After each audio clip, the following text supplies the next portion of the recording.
Finish getting set up and we can get this show on the road. Hope you guys had a good and productive weekend. It is now Tuesday. Our week has begun. We are going to continue our discussion on the nervous physiology. We did most of the lecture anatomy that we needed to talk about. We got that done and out of the way so that we can talk some physiology starting today and moving forward from this. We still have a lot of anatomy to do, both histology and anatomy, so we will start working on that today to see what we can, how far we can get on that. What I was able to get on our list here is all of the remaining homework assignments that you guys have to do. You have your Unit 13 review on Thursday, one more Physio X. I say one more, but it has 9 activities on it, so that'll keep you busy for a while. Your 15-point nervous system review, which again has this relationship between structure, function, and location. We have talked about structures and functions now. We know that there are 3 structural classifications for our neurons. Structure means how they're made, and those are unipolar, bipolar, and multipolar. And we know that there are 3 functions, sensory, motor, and interneuron. Although we can be a little more specific than that because we know, for instance, that we have autonomic motor and somatic motor. We've seen how those are different and things along those lines. And so what we really need to be focusing on is the 3rd layer of that, the location. We spent a little bit of time talking about that in the last one, and we will move on from there. And then after that, you have 2 more assignments, Unit 14 review on the autonomic nervous system. And then the very last homework assignment you have is a very fun reflex lab. Using the resources you have at home, as many of them as you can. You're going to do as many of the activities as you can in this reflex lab. Do it to yourself, do it to your loved ones. And any that you're not able to do, you're going to do as a thought experiment, explaining what you think would have happened. I don't want to hear, I didn't have a tuning fork, so I wasn't able to do that. I would be shocked if any of you had a tuning fork. And that's okay if you don't have a tuning fork, but you can still think about what you think would happen, or even look it up on the almighty Google and figure it out that way. So again, no blank answers on that. Do it as a thought experiment if you can't actually safely or don't have the resources to do it. But we'll talk about that when we get closer to it. I didn't want to rattle off all the things you're going to be doing there, but I just wanted to make you aware that it's there, and it should be a fun finish to your homework assignments. And then exams, the 11th, Tuesday the 11th, you have your lab and lecture exam 5 on the nervous system. And then you have a whole week, it looks like, the 18th, 16th. I'm not sure off the top of my head. I guess it doesn't matter because it's so far off. But either the 16th or the 18th, because apparently I can't read my own handwriting. You have the, it's got to be the 18th, I would think. You would have your final exam. All right. Questions on any of that? Yeah, the final exam is just one test, right? It's not like split up into lab and lecture. Correct. The final exam is cumulative, involving everything we have done in this class, but it is going to be 100 multiple choice questions. You will have 2 hours to complete it, just like a normal lab exam would be. And it's going to be 100 multiple choice questions. So the one nice thing about that is the correct answers are right there in front of you. So you don't have to pull information out of the ether. You just have to recognize the correct answer. One of the things that I will tell you right now off the bat is that these multiple choice questions involve everything we covered. They're not just the multiple choice questions that you've seen previously. So is it possible 1 or 2 might have made it into the test bank? Sure, possibly, but that's not the point. You're responsible for all the information. So even something that wasn't covered on a previous exam, if we covered in this class, you're going to be responsible for. And because again, we're doing this online, it's even more random than it would normally be. I don't write the exams, I just write the tests questions, and then it randomly is going to select 100 for you. Yes, Laura, you had a question as well. Yeah, the week of the 18th, I know it's far off, but are we meeting that week, or is that just a week of study? You mean May 18th? Yeah. Oh, I'm sorry. Yeah. Oh, yeah. No. So great question. No, that is considered finals week. So we do not have our regular lecture time during that. I will be available for Zoom via office hours to answer any questions and things along those lines, but we do not have a lecture that week. So basically, our last lecture is the 6th, and then the following Monday, you have the last lab and lecture exam, and then the Monday after that, you have you have the final. So technically, if you don't come to my office hours or if you don't have any problems, the 6th will be the last day that you have to stare at my face. Thank you. All right. Questions on that? All right, excellent. With that, then let's go ahead and get started with lecture.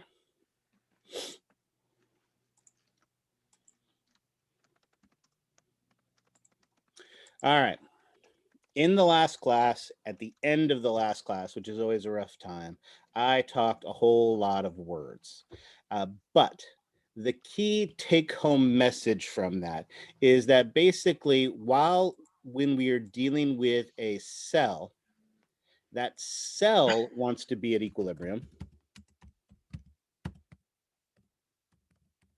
We now also know that ions don't care about the cell.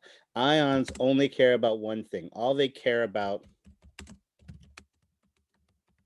is themselves. And ions, independent of themselves, all want to be at equilibrium. So if we open up a channel, if we take a channel and open it up, then what's going to happen is ions are either going to move into or out of the cell so that they reach their equilibrium point. That is true, yes. If you're taking me for 431, then you at least have a couple weeks off. You have the summer before you have to stare at my face again. All right. Although I guess technically, since I have a YouTube page now, you guys could look at my face every day if that's what makes you happy. I don't know why I would. All right, excellent. The point is we have this ability to get the cell to do work because ions want to be at equilibrium. And does anybody remember what the equilibrium potential of the two most important ions we need to talk about? And those are sodium and potassium. What is the equilibrium potential, the membrane potential of the cell where sodium would be happy? Does anybody remember? 60 millivolts. Close. It was positive 66 millivolts, right? And what was the equilibrium potential for potassium? Where is potassium going to be happy? There we go. Excellent. Negative 90 millivolts. Perfect. Excellent. So really, that was the take-home message from the last one.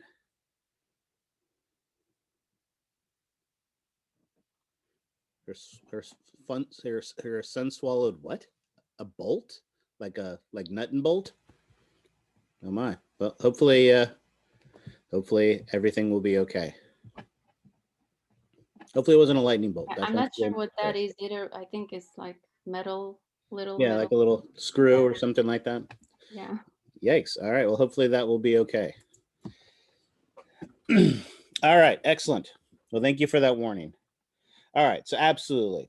As we mentioned, the key is that the ions are going to move to basically try to reach their equilibrium. And that is important because since we know the resting membrane potential, what is the resting membrane potential of a cell?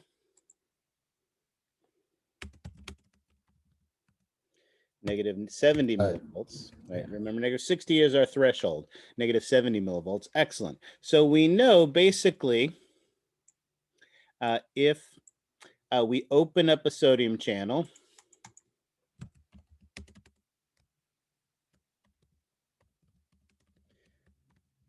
it's going to try to reach equilibrium. And what does that mean? Which way is sodium going to move?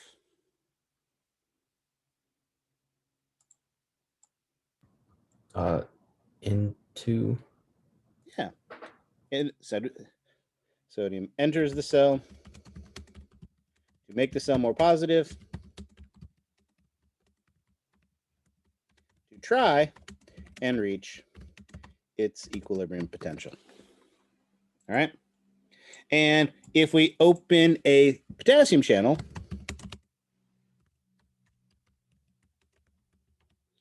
what does potassium do? Tries to leave. Yeah. Exits the cell because a positive ion leaving the cell makes the cell more negative.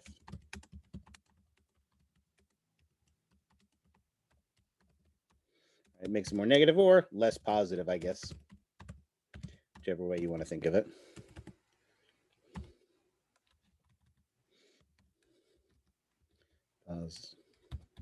There we go. Less positive or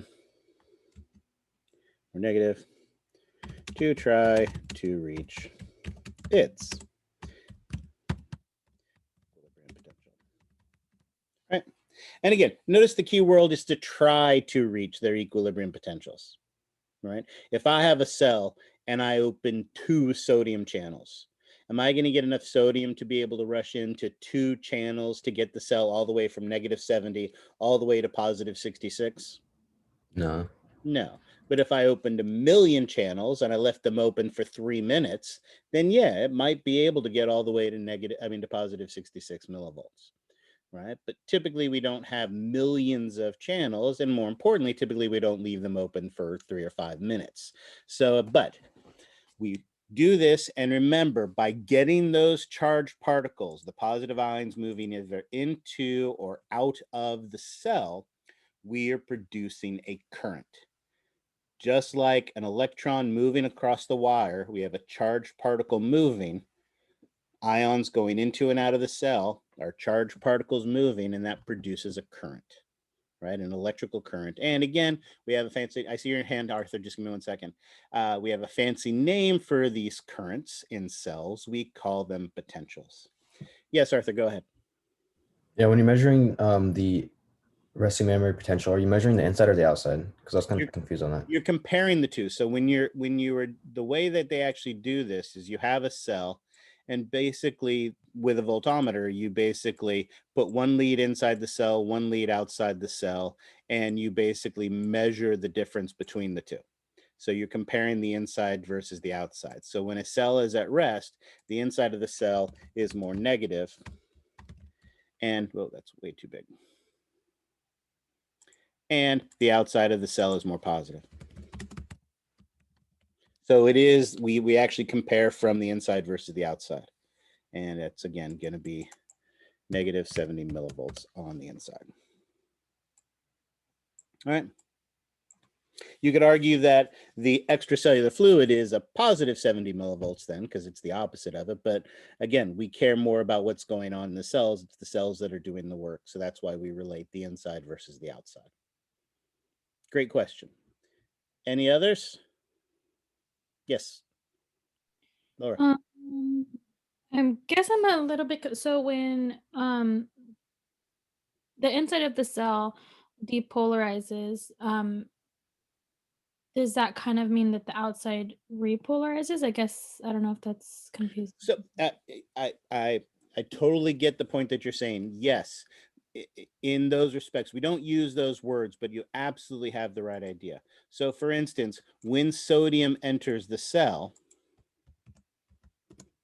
that positive ion goes into the cell. It makes the inside more positive, and then therefore the outside would be more negative. So the difference between the two would be the same, right? In fact, if you think about it, in an artificial situation, if we were able to get enough sodium to enter into the cell, we could get the inside of the cell to be 0 millivolts. And if the inside of the cell was 0 millivolts, guess what the outside of the cell would be? 0? Yeah, it'd be also 0 millivolts. At that point, there'd be the exact same number of positive and negative things inside the cell. And at that point, technically, there would be no more electrical force, right? Because there's no difference from the inside and the outside. But here's the problem with sodium. Is sodium going to be happy when there's no electrical force? No. No, sodium wants the cell to be +66 on the inside. So even if there's no electrical force, sodium's still going to move down its concentration, still go inside until it can get the inside of the cell to +66 millivolts. Right? So yeah, when we're measuring these voltages, we are measuring the difference between the inside and the outside. Because it's the cell we worry about, we care about, those are the numbers we typically use. But absolutely, if the inside is -70, then the outside is +70 millivolts. But that's just the interstitial fluid. It's not doing any of the work. It's just basically the difference between the two. So you could compare it either way, but we always compare in relation to the cell. All right. Awesome questions. I love this. Any others? All right, excellent. If that hopefully makes some semblance of sense, then we can start talking about our graded potentials. Remember, graded potentials, as we talk about, are small deviations from the resting membrane potential, right? These occur only in the dendrites and the cell bodies. And there's two key characteristics about them. They can vary in amplitude. They can be slightly bigger and slightly smaller.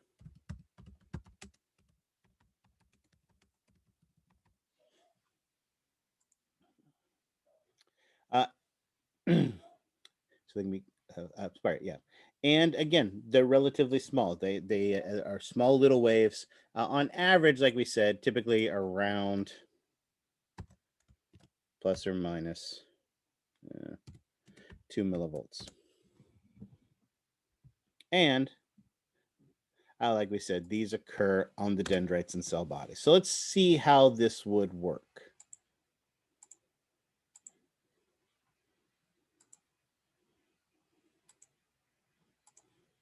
Let's go ahead and draw ourselves a graph here. And again, of course, anytime we draw a graph, we of course have to label the axes. So this one down here is going to be time. And this one over here is going to be voltage. And we know that when we talk about the voltages in relation to a cell, there are 4 key numbers we must know. What are the 4 numbers we've had to memorize in relation to our voltages involving the cell? -70, -60, 30. Okay, well, wait, let's go through all of them, what they are. So -70, what is -70 millivolts? Why is that one important? What is it? What So resting membrane potential. Excellent. The resting membrane potential of the cell, which is -70 millivolts. Perfect. So we'll put that one right there. What else? And -60, which is threshold. Excellent. And threshold for what? To generate an action potential, like the on and off switch. You are correct. That is the threshold for turning on an action potential. But do you remember what actually happens at at threshold? Does anybody Cell remember? depolarizes. What? Yeah, we depolarize to threshold. We want to get Channels to open. What does? Opens voltage gated calcium channels. Excellent.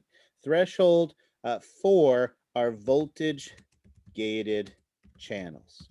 All voltage gated channels open at -60 millivolts. So that threshold is where our voltage gated, let's go ahead and put that there. I know these aren't going to be drawn to scale, but that's all right. We can exaggerate this. Put that one there, that one there. What's the next number we need to know? +30, which is the peak. True, but that isn't one I've actually given you yet. So while I applaud you for looking ahead, that isn't one of the 4 numbers I've given you yet. That is a number we will eventually learn and be important to us. So we will get there eventually, but technically we're not there yet. Is it 100 for the difference between 70 and? True. Well, that's where the -30 comes in, that is the difference. Oops, +30. But what were the other 2 numbers we literally just finished talking about? -90 was one of them. Excellent. What was at -90? Calcium equilibrium. Sorry, potassium equilibrium. There you go. Equilibrium potential for potassium was -90 millivolts. Excellent. And then what was the last one? +66 for sodium equilibrium.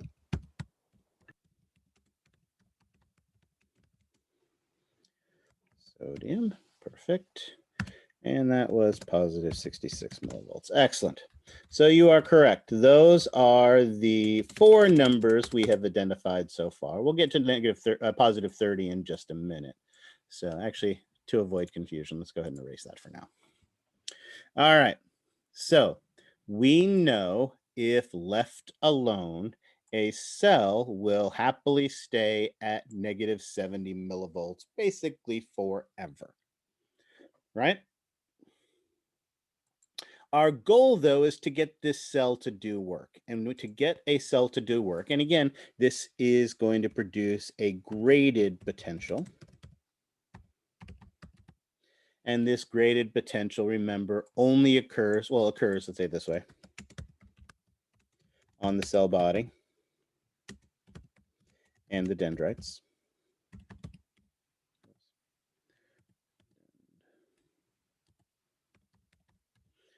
Excellent. And it is a small variable signal. And now remember, varies in amplitude. And remember, we also said it can be a positive or a negative signal.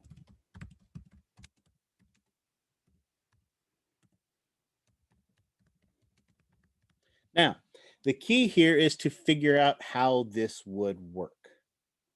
All right, so let's say, for instance, and let's use a smaller font so I can fit this all in here. What would happen, let's say, if I opened up 5 sodium channels? What do you think would happen in that case? Not much. Not much, but something would happen. What would happen? It would become slightly more positive. Why? Because sodium comes into the cell to try and reach the positive 66. Yeah, absolutely. Sodium enters the cell when you open those channels, and it makes the cell more positive. So what would happen as a result of that is we would see a little blip where we would see our lines start to come up. And what was the fancy term we used when a cell got more positive than its resting point? Depolarization. Absolutely. So that depolarizes the cell. Okay. Now, these signals are small and they typically don't stay open for very long. So as a result of that, then they're going to close pretty rapidly and the cell comes back to rest. And what do we call that process when the cell comes back to rest? Repolarization? Yeah. Repolarization, or it repolarizes the cell. Or the cell repolarizes.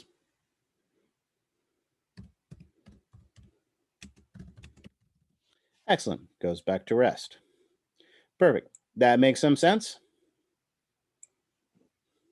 Now, what would happen instead?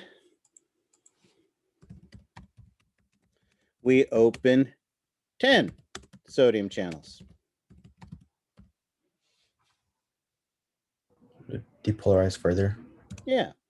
More sodium enters. And we get even more positive. All right. So if we were to open 10 sodium channels, we'd get a bigger signal. If we were open 20, we'd get a bigger signal. All right. 30, we'd get a bigger signal, and so on and so forth. Now, obviously, these are not necessarily drawn to scale, but you get the idea. The key is, notice, as we open more cells, we open more channels,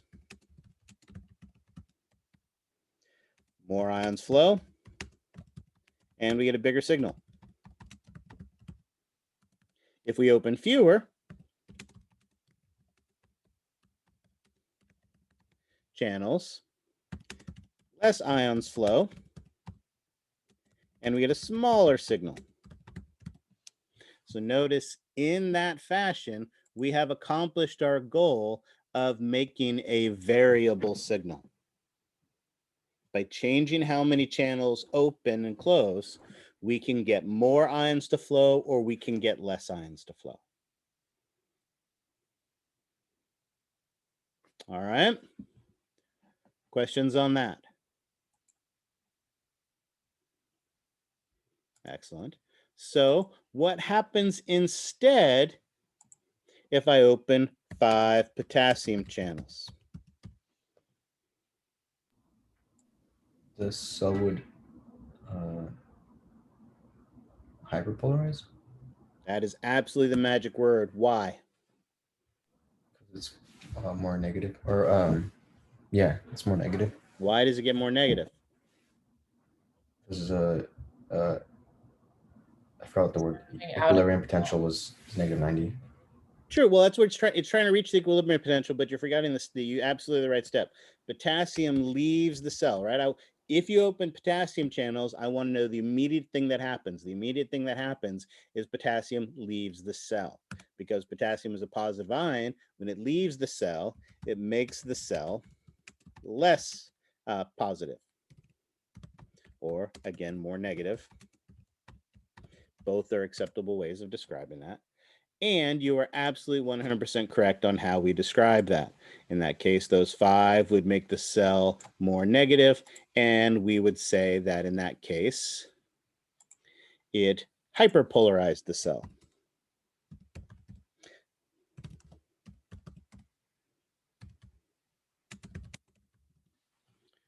It moves the cell more negative than the resting membrane potential, right? And that's really the key to these definitions. Depolarize means to get more positive than the resting membrane potential. Hyperpolarize means to get less negative than the resting membrane potential. So what would we call this when it goes back to rest from being hyperpolarized? Polarize. You remember, depolarize means to get more than the resting membrane potential. In this case, we're not trying to get more than the resting, we're just trying to get back.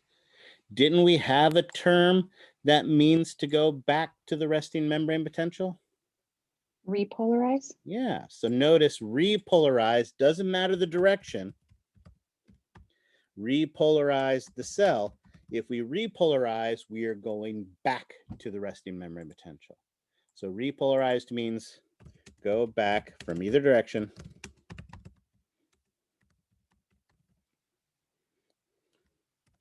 to the resting membrane potential. Whoops. Depolarize means to more positive.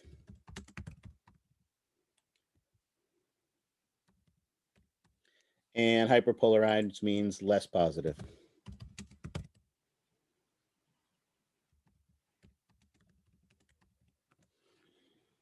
So those are the 3 terms we use when we talk about our change in our membrane potential.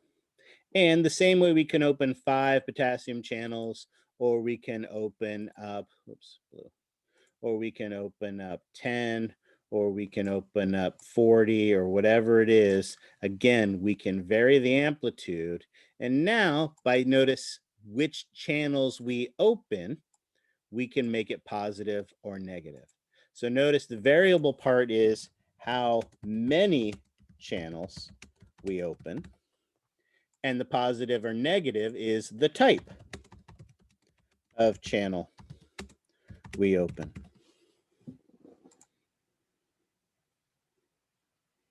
If we are going to depolarize the cell, what type of channel are we primarily going to use for that? Sodium or the voltage gated? Well, sodium channels is the key, is what I was looking for. We'll talk about the type of channels in just a minute. Is there any other channel you think we could use that would make the cell more positive?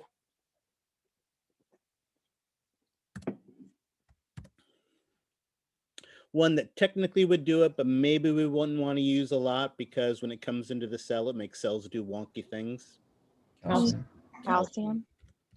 Technically, calcium also can be used to depolarize the cell because it will go in. But like we talked about, calcium makes cells do wonky things. So it's not the cell's first choice in most cases. So almost always, and I think in almost all of the cases we will talk about in this class, it's going to be sodium. However, if we want to depolarize the cell, hyperpolarize the cell,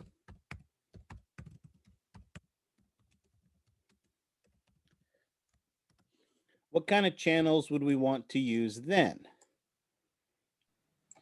The sodium. I mean, the potassium. Potassium, excellent. Any other ion that you could think of that we would use that could make the cell more negative on the inside?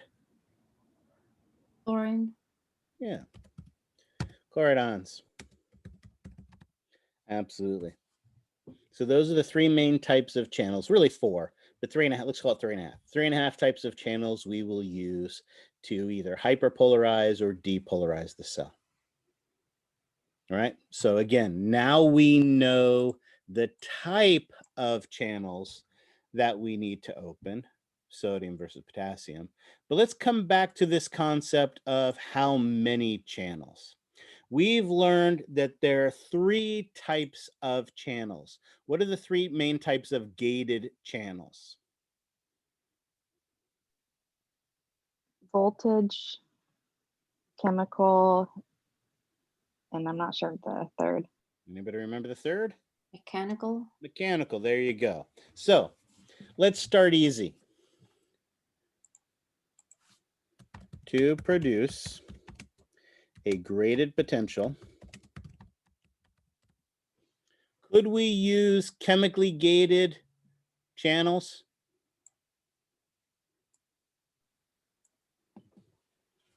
Let's think about this. On my muscle cell, if I sprinkled 3 acetylcholine, how much sodium would rush into the cell?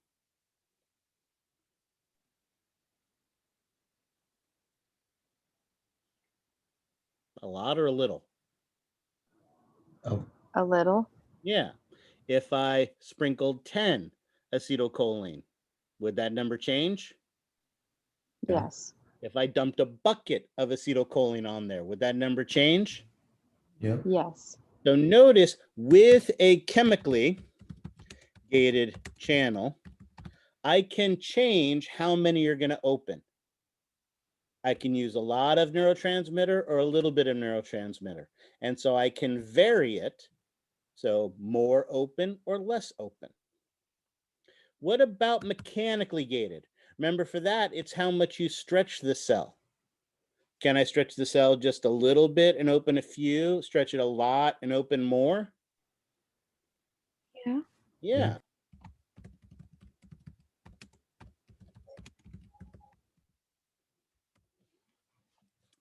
But when do voltage gated channels open?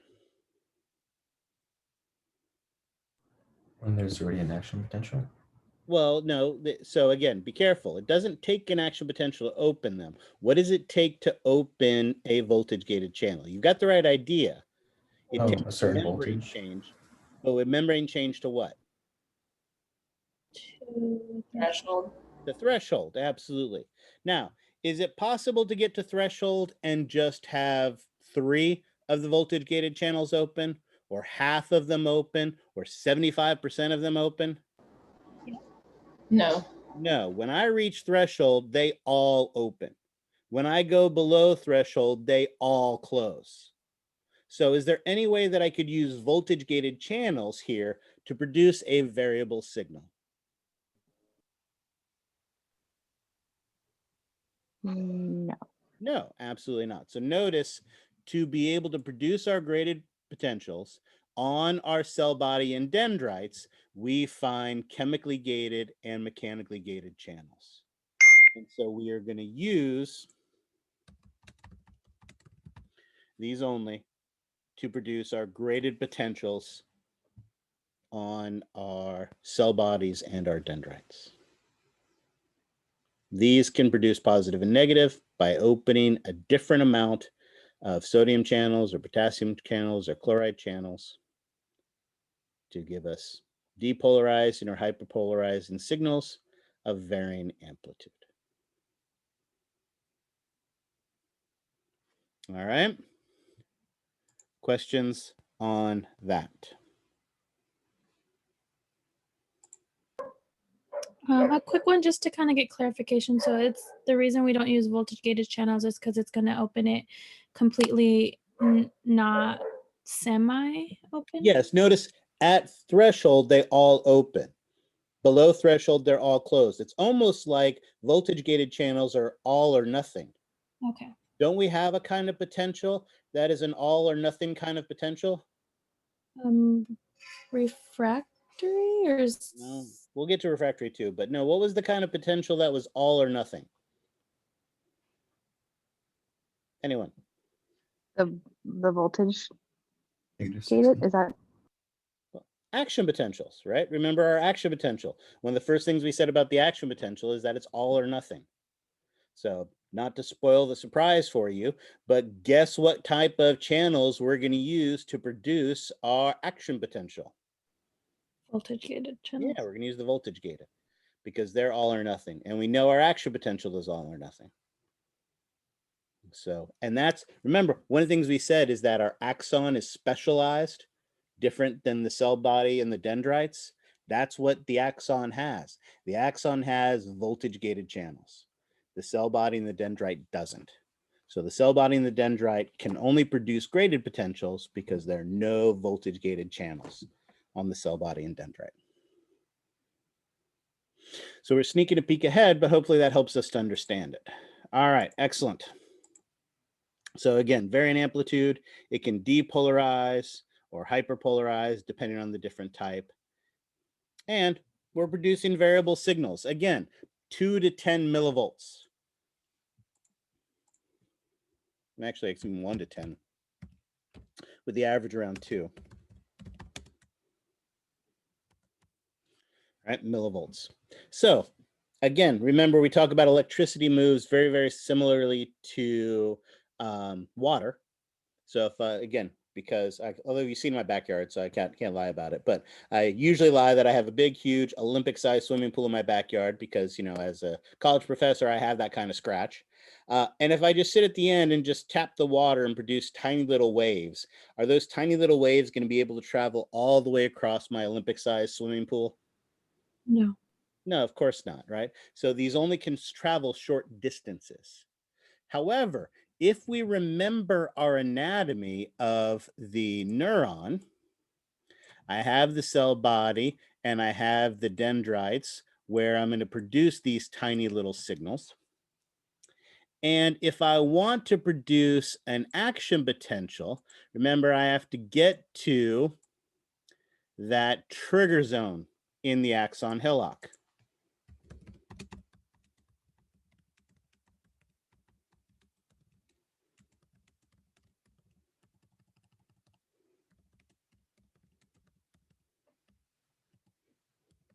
That's where I can produce my big, huge, long traveling signal, the action potential.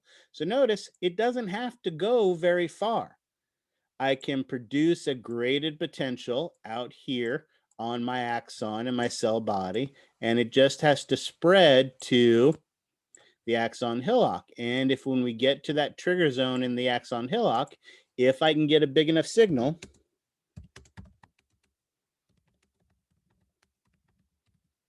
then what's going to happen is I'm going to get my action potential. Right? We keep saying that if it's a big enough signal, if it's a big enough signal. And as we've said, how do we know if it's a big enough signal?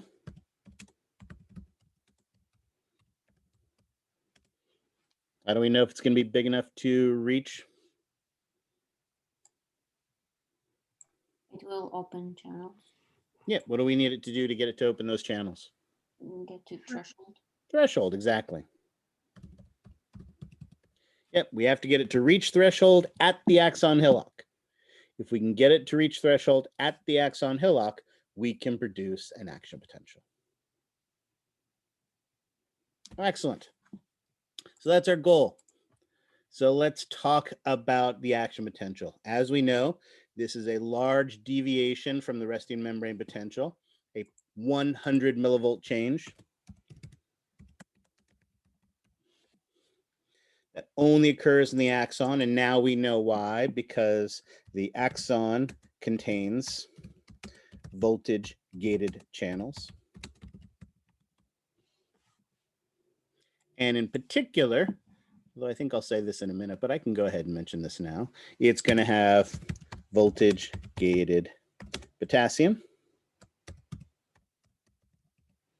and voltage gated sodium channels. Our action potential, as we now understand, is all or nothing. And so that it has that set amplitude because it involves all the channels. We can't change how many open. When you reach threshold, they all open. When you go below threshold, they all close. So it has a set amplitude, a set threshold of what it's going to set. It's a big, huge wave that can travel long distances. But again, if I'm standing there in my Olympic-sized pool, and because we bought out the neighbor's place, I actually have 2 Olympic-sized pools back to back just because I make my kids swim that much more. If I stand at the end of those 2 Olympic-sized pools, right, and lift my car over my head and throw my car into the pool at the edge, I'm going to produce a big, huge, massive wave. But is that big, huge, massive wave necessarily going to get to all the way to the end of 2 Olympic-sized pools? No. On what kind of car you have. Yeah, I guess it depends on the kind of car I have, but if it's one I can lift over my head, it's probably not a very big car. But you get the idea. It's going to get smaller, even though it needs to travel. Even though it's a really big signal, as it travels, it's going to get smaller, that wave is. So we need a way to fix that.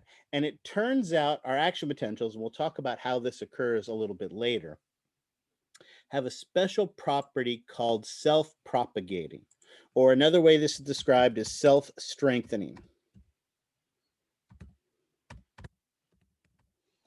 What happens with an action potential is that as an action potential spreads, it actually stays the same size. So I produce that wave, and that wave stays the same size the entire way it travels. What that means is I could have an axon that starts here and goes all the way to grandma's house in Seattle, Washington. And if I produce an action potential here, that action potential would get all the way to grandma in Washington, right, in Seattle. It would get all the way there, and it would be the exact same size when it got to grandma as when I produced it here.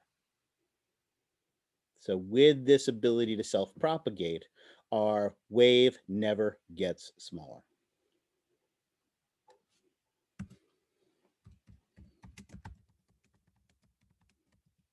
And so theoretically, it could travel, if we had an axon long enough, it could travel forever. Although from here, Seattle, Washington is probably close enough. All right. Let's do this first here. Here, I love this picture from your textbook. It does a nice job of showing us those 2 types of channels that I've already mentioned. We have our voltage gated sodium channel.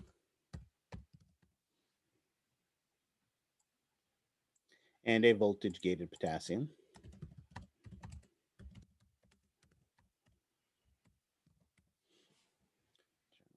Put that there. I'll sneak this down here out of the way. All right. Notice, again, it is made up of several protein subunits. These are the ones that are the transmembrane proteins that form the channel that the pore is located through the center of. But notice, as we've talked about, they also have, and I'll highlight these in brown, those inactivation gates. Pardon me, these activation gates, sorry, activation gates. The activation gates, remember, as we talked about, have a bunch of positively charged, I don't want to do this. Let's do it this way. A bunch of positively charged amino acids in them.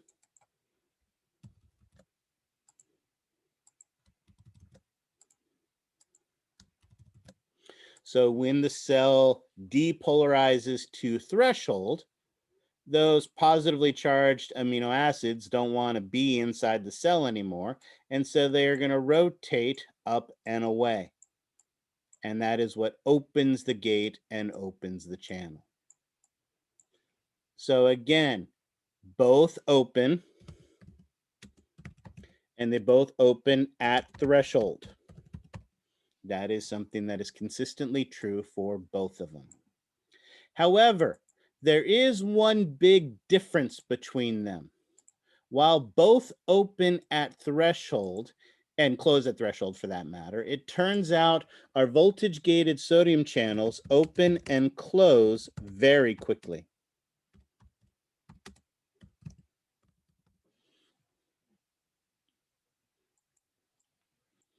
Whereas our voltage-gated potassium channels open and close very slowly.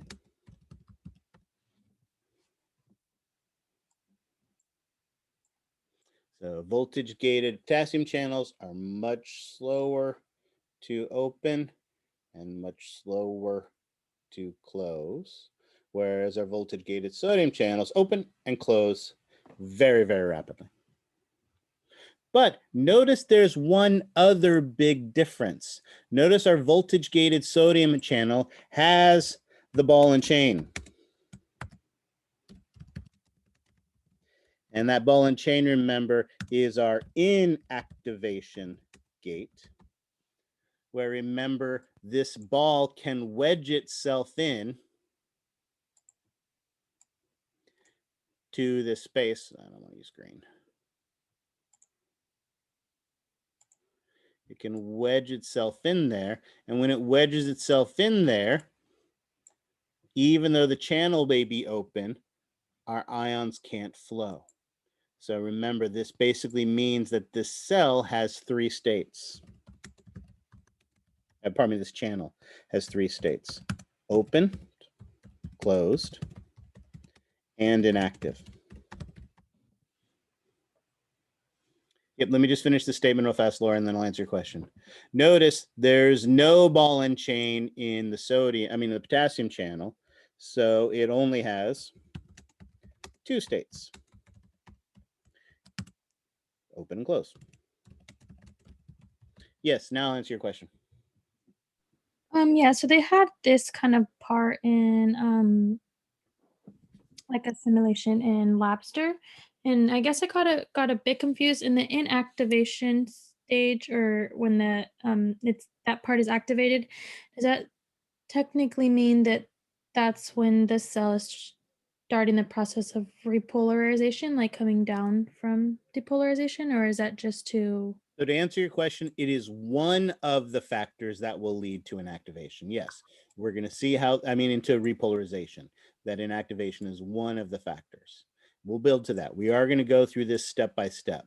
For right now, though, all I want us to understand is that our voltage-gated sodium channel has three states. Okay, thank you. Yep. So no, absolutely, we'll get to that, but let's do this real quickly first. So again, we have the state where that swinging door is closed. And again, this is the state where we call it closed. Then what happens is that those doors can swing open, right? They swing up. Let's do it this way. I'll cheat, draw it up this way, draw it up that way. And because my drawing doesn't work well this way, I will just draw it here. So say that it's swung up and out of the way. In there, so it swung up out of the way, and now this gate is open. And your book's got better illustrations that'll do a nice job of showing that. But we also have that pesky ball and chain. And what'll happen when it is in this open state, the ball of the ball and chain can come and wedge itself into here. Our activation gates are still open at this time. But even though those gates are open at this time, notice ions are not going to be able to, the sodium in particular, is not going to be able to travel in because that pesky ball is in the way. And we call that state inactive. And the problem with this channel being inactive is to get the ball out, basically what has to happen is that the channel has to close.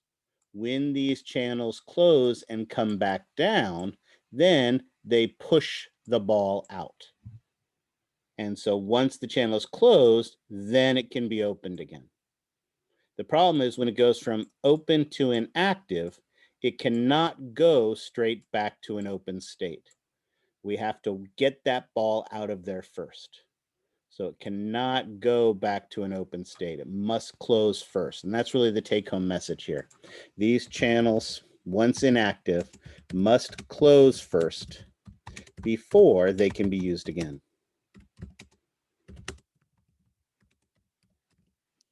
Okay? So that's the take-home message. Again, we talked about that last time, and hopefully this makes sense here as well. All right. Questions on that? All right, excellent. We have all the pieces in place then to talk about an action potential. And even though it's a little bit early, I want to have time to go through this thoroughly, make sure it makes sense, go through it twice, once with me on the board, where you can just watch and listen, and then we'll do it again where you can look at all the pretty pictures and all the pretty words and hopefully make sense of it. So even though it's a teeny bit early, let's go ahead and take our first break here. Take a 15-minute break, so that means come back at 1:07, and at 1:07 we will describe and talk about the action potential.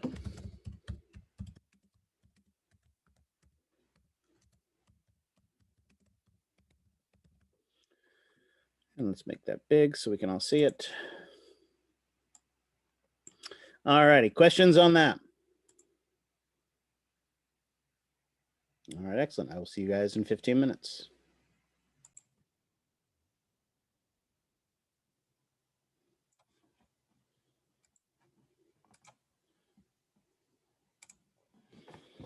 All righty.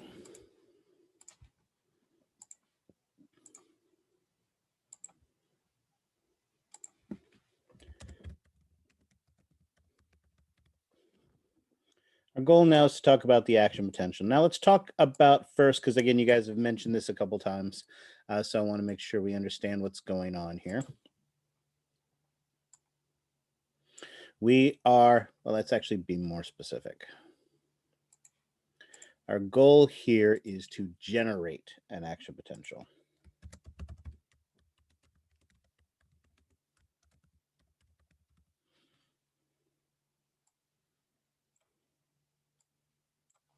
So we have our cell body, we have our dendrites, and we have our axon. So what we are doing right now is we have our voltometer, and we're basically measuring it right here at the axon hillock.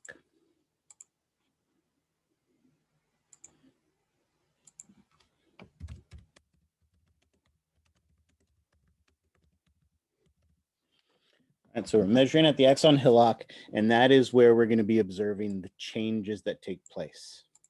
And again, remember the other thing that we have to recall is we have this specialization. Oops, that was too high. So bring that back down.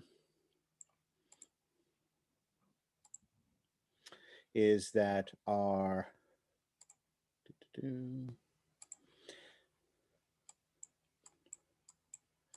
axon is specialized from the cell body and the dendrites, and I'll just draw a few of these because, again, remember, it has a massive number of, and I can abbreviate here because we've talked about it a couple times, voltage-gated sodium and voltage-gated potassium channels. So it is this specialization of the axon that allows it to produce its action potential. Now let's go ahead and draw our graph so that we can see how this works.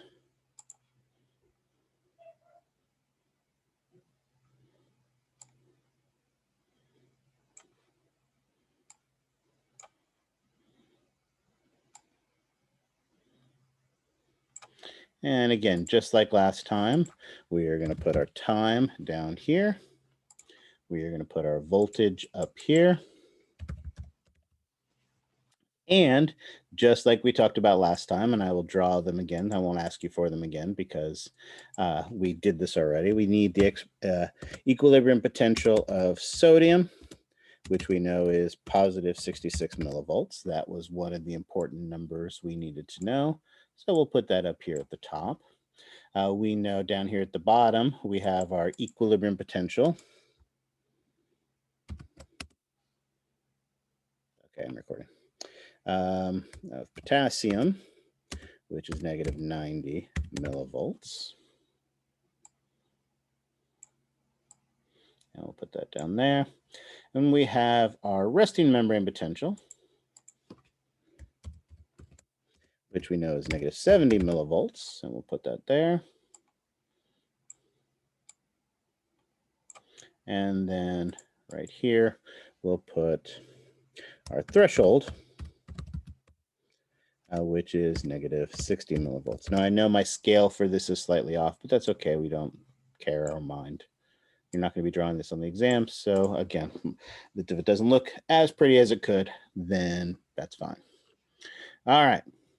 Last thing we know is, again, if we leave this cell alone, it will happily stay at its resting membrane potential for literally ever, right? It's super happy, but our goal is to get this cell to do work. And in this case, the work we want it to do is to produce that action potential. All right. Any questions on our starting point before we go through the process of an action potential? All right. My microphone is on, right? You guys can't hear me? Okay. No questions? Excellent. No, you can't hear me. Which is it? No, you can't hear me, or? No Yeah. question. Okay. Obviously, you wouldn't say no if you couldn't hear me. So that was the joke. All right. Excellent. Excellent. So our goal is to produce an action potential. And we have to do that at the axon hillock. But remember, the cell is going to happily stay where it is forever. So what we need is a starting stimulus. To get things started, we need some type of disturbance. We need to try to get the cell to threshold. And so that's going to occur with graded potentials that are going to, yeah, we all need a stimulus, exactly. With graded potentials that travel from the cell body and dendrites.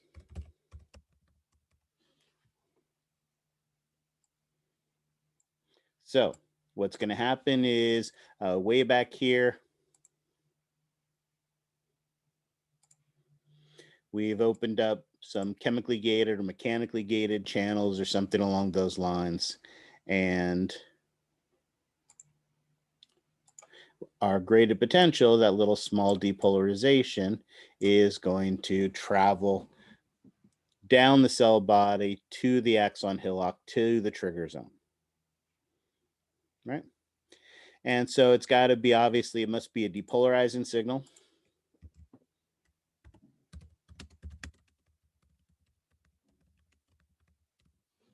That will make the cell more positive.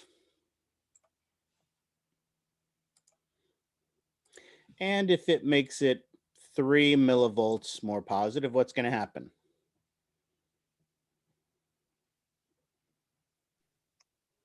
It will de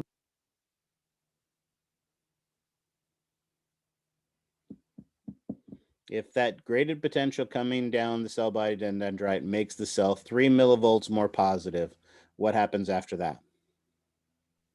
Nothing. Yeah, basically it's just going to repolarize and nothing special is going to happen. That's not useful. What if it is 5 millivolts bigger, or 7 millivolts bigger, or 9.5 millivolts bigger? Oops, yikes. Nothing is going to happen, right? However, if the signal is big enough to reach threshold, then the magic happens.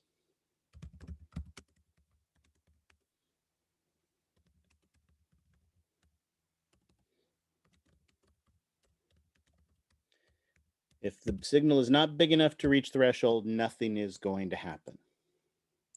But as long as it's big enough to reach threshold, and let's go ahead and put a threshold line on here for us.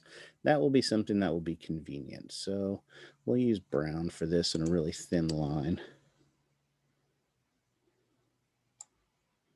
So there's our threshold line. So if our graded potential is big enough to reach threshold, that is when the magic is going to happen.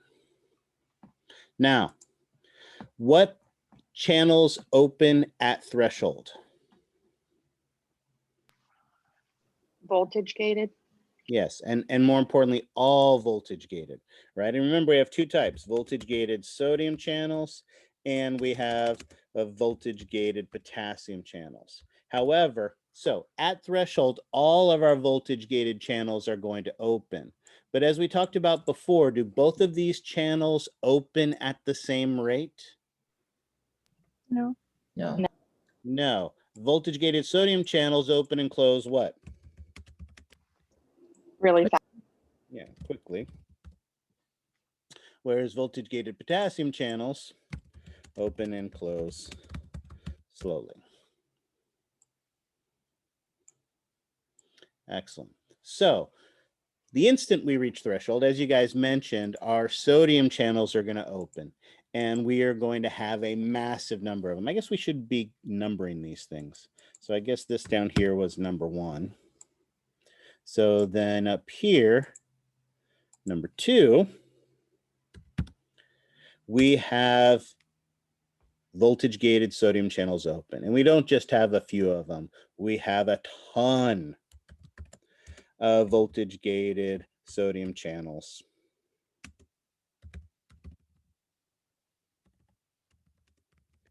Open. And of course, when a ton of voltage gated sodium channels open, what is the effect of that? Repolarization. Well, again, you are right, but you skipped a step. Why you get that depolarization is because a lot of sodium is going to enter the cell. Once they open, they have to travel through the channel, but you absolutely got the right idea. A massive amount of sodium enters the cell. And you're right. As a result of that, we get a big positive signal. Well, a big positive signal, isn't that basically what we've called in the past the action potential? Yes. Yeah. Mission accomplished. We have accomplished our goal right off the bat. Massive amount of sodium comes in, and we get a big positive signal.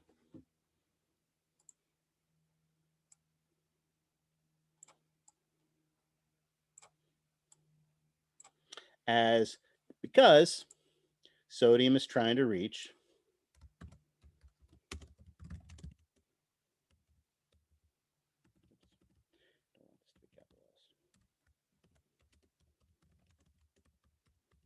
its equilibrium potential.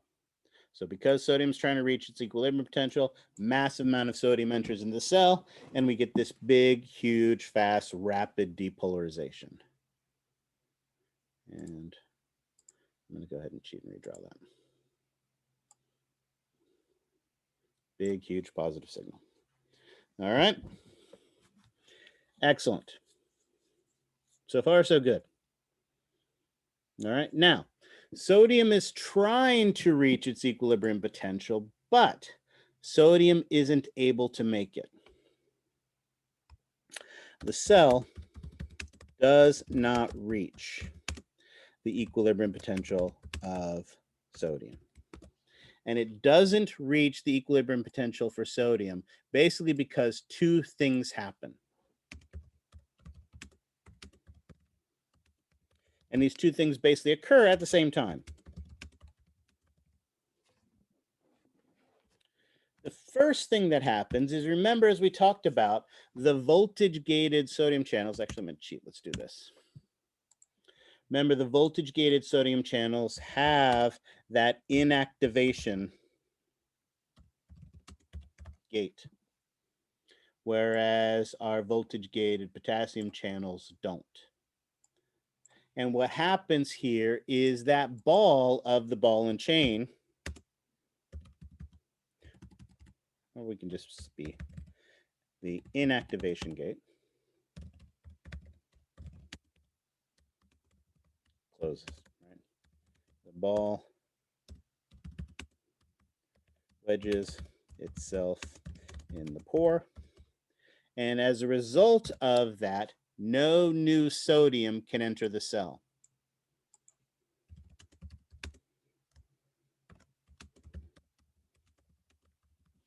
No new sodium enters in the cell.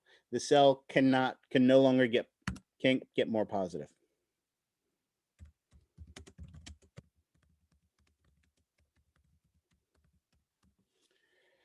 Right? But then theoretically, it would just stay up here for a very long time. And that's not the case. The reason it doesn't stay up here at a very long period of time is because a second thing happens. And that second thing that happens is those voltage-gated potassium channels. Voltage-gated potassium channels, remember, opened or started to open at threshold, but now they have finally opened. So those slow voltage-gated potassium channels have finally opened. And of course, when they open, there we go, lots. There's a massive number of them. So we say, let's say be consistent. There is a ton of slow voltage gated channels that have finally opened. Lots of potassium leave the cell. And that causes the cell to go back towards its resting membrane potential.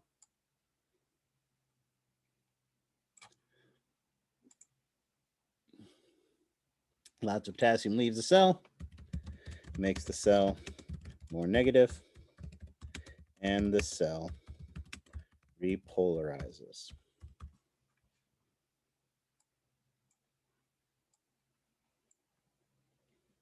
So while it gets close to the equilibrium potential of sodium, it doesn't actually get there. Where it actually gets, as someone mentioned earlier, the peak of the action potential is positive 30 millivolts. So notice we started at negative 70, we get to positive 30. So as someone pointed out, that is a 100 millivolt change from rest. And that, again, is that big positive signal, our action potential. All right. Questions on that?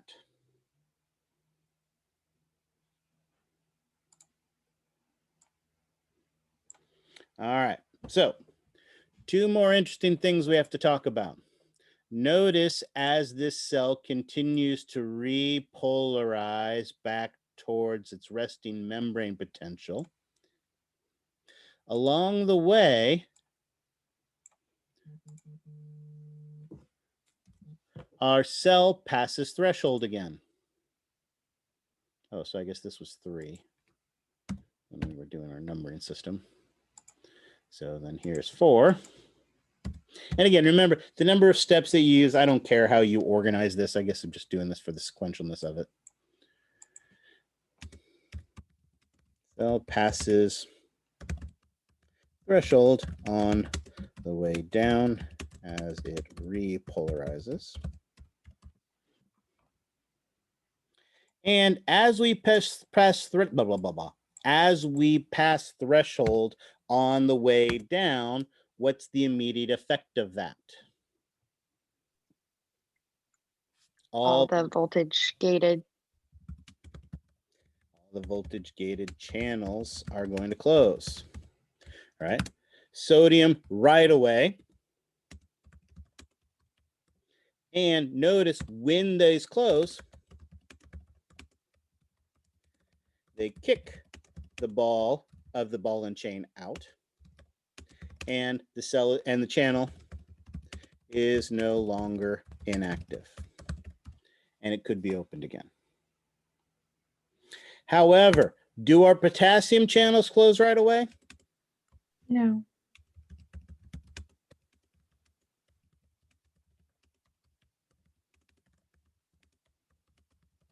They are slow. So they are going to stay open for a little bit longer. And because of that, notice what happens. Notice that the cell gets back to its resting membrane potential, but those potassium channels are still open. And is that what potassium cares about? Potassium cares about being at the resting membrane potential? No. No, It wants to be. Yeah, potassium wants to be at its equilibrium potential. So the cell is going to hit the resting membrane potential and keep on going.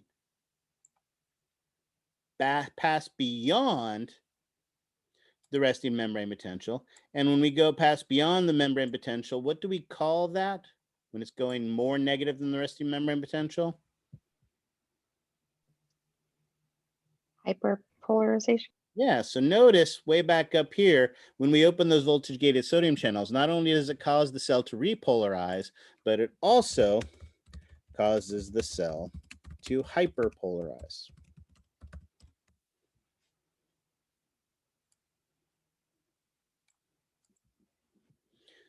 So what we've got here is the slow closing voltage-gated potassium channels cause the hyperpolarization, where the cell goes past the resting membrane potential. And they actually have a fancy word for that because, of course, they always do. And that they call the overshoot. Right? It overshoots the resting membrane potential and keeps on going. Oh, and I guess technically this is 5. And again, I don't care about the number of steps that you have on this. This is just for organization purposes. We get that overshoot. However, it also does not reach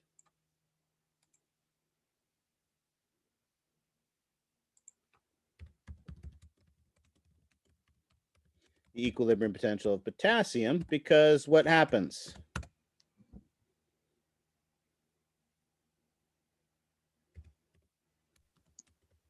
Does it close before it? Yeah. Yep, so they finally close before. Of course, the cell's not going to stay hyperpolarized forever because, as we know, there are pumps and transporters and stuff like that that are going to reestablish the resting membrane potential. So our cell repolarizes back to rest. And I guess this is step 6.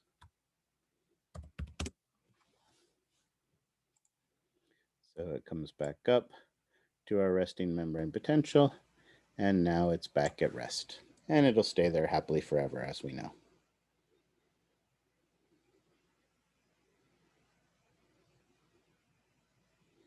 So it is the opening and the closing and the inactivation of these voltage-gated channels that moves the ions into and out of the cell and produce this big complicated signal that we call an action potential. All right. Questions on this?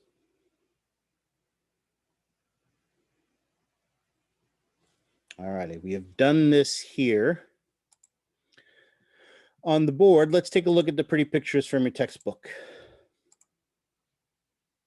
So notice we are starting here at our resting membrane potential, which is negative 70 millivolts. Notice in that state, both our voltage-gated sodium and our voltage-gated potassium channels are closed. Step 1 in this process is to get the cell to reach threshold. Again, our picture doesn't do as nice of a job of showing it, but we need some type of signal that is going to get us to that maximal point that is threshold.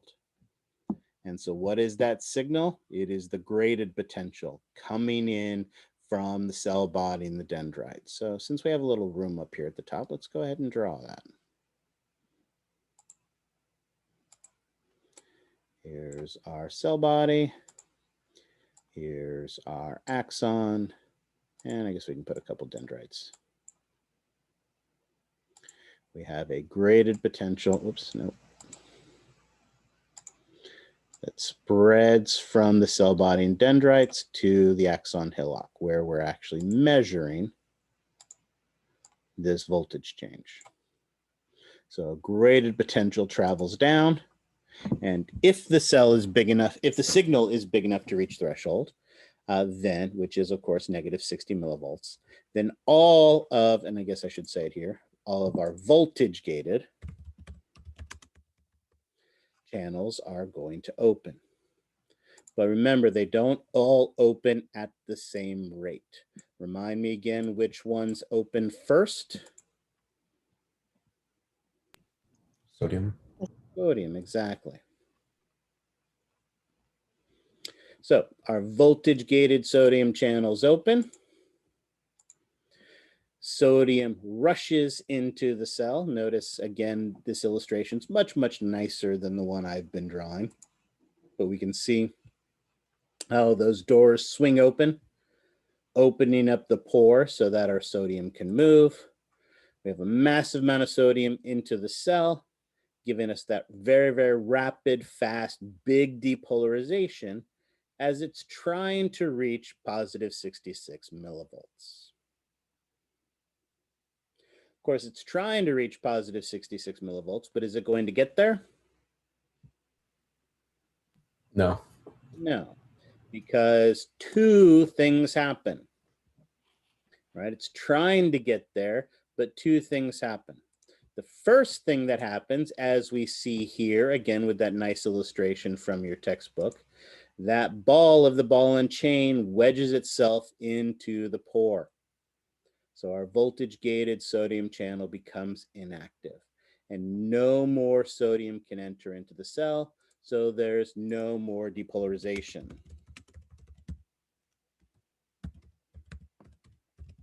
Now, it would just stay depolarized forever unless a second thing happened. And that second thing that happens is the voltage gated potassium channels open. So when our voltage gated potassium channels open, we have a massive amount of potassium leaving the cell, which as we now know is going to cause the cell to both repolarize and hyperpolarize the cell. So it's both these things happening together. No more sodium coming in and all of this potassium leaving.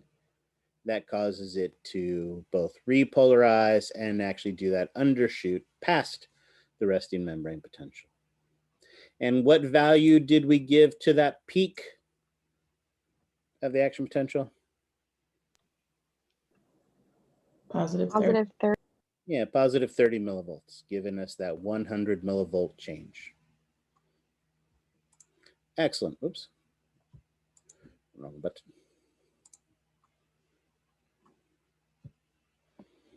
Excellent. On its way down, our cell is repolarizing and then hyperpolarizing. But remember, something important happens on the way down. As we pass threshold on the way back down, our voltage gated sodium channels close very, very quickly. Notice the doors swing down, and as the doors swing down, they push out the ball of the ball and chain, and it is no longer inactive.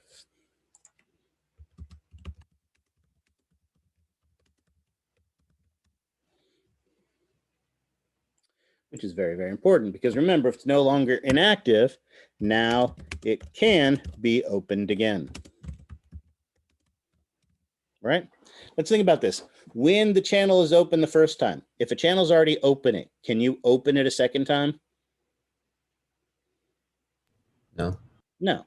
If that channel has the ball wedged in there, It's already still open, but now the ball is wedged in there. Can it be opened a second time? Theoretically, if you could push the ball out, it could be, but you can't do that, right? So no, it can't be opened again. The only way we can get this channel to open again once it's inactive is to close it first. Pass threshold on the way down. Once it passes threshold on the way down, it kicks that ball out, and now it could be opened again. But notice our voltage-gated potassium channels close much more slowly. So it continues past the resting membrane potential and continues towards the equilibrium potential of potassium, causing the cell to hyperpolarize, what we call that undershoot. But eventually, with a delay, those channels will close. And then once those channels close, with pumps and other types of transporters, our cell goes back to its resting membrane potential. And now the cell is at rest again. So there you go. We have these great pictures of the channels stepping us through the steps. And we see this great picture from your textbook that shows it. Notice they did it in 4 steps. We broke it up into, 6 or 7. I don't even remember how many it was here.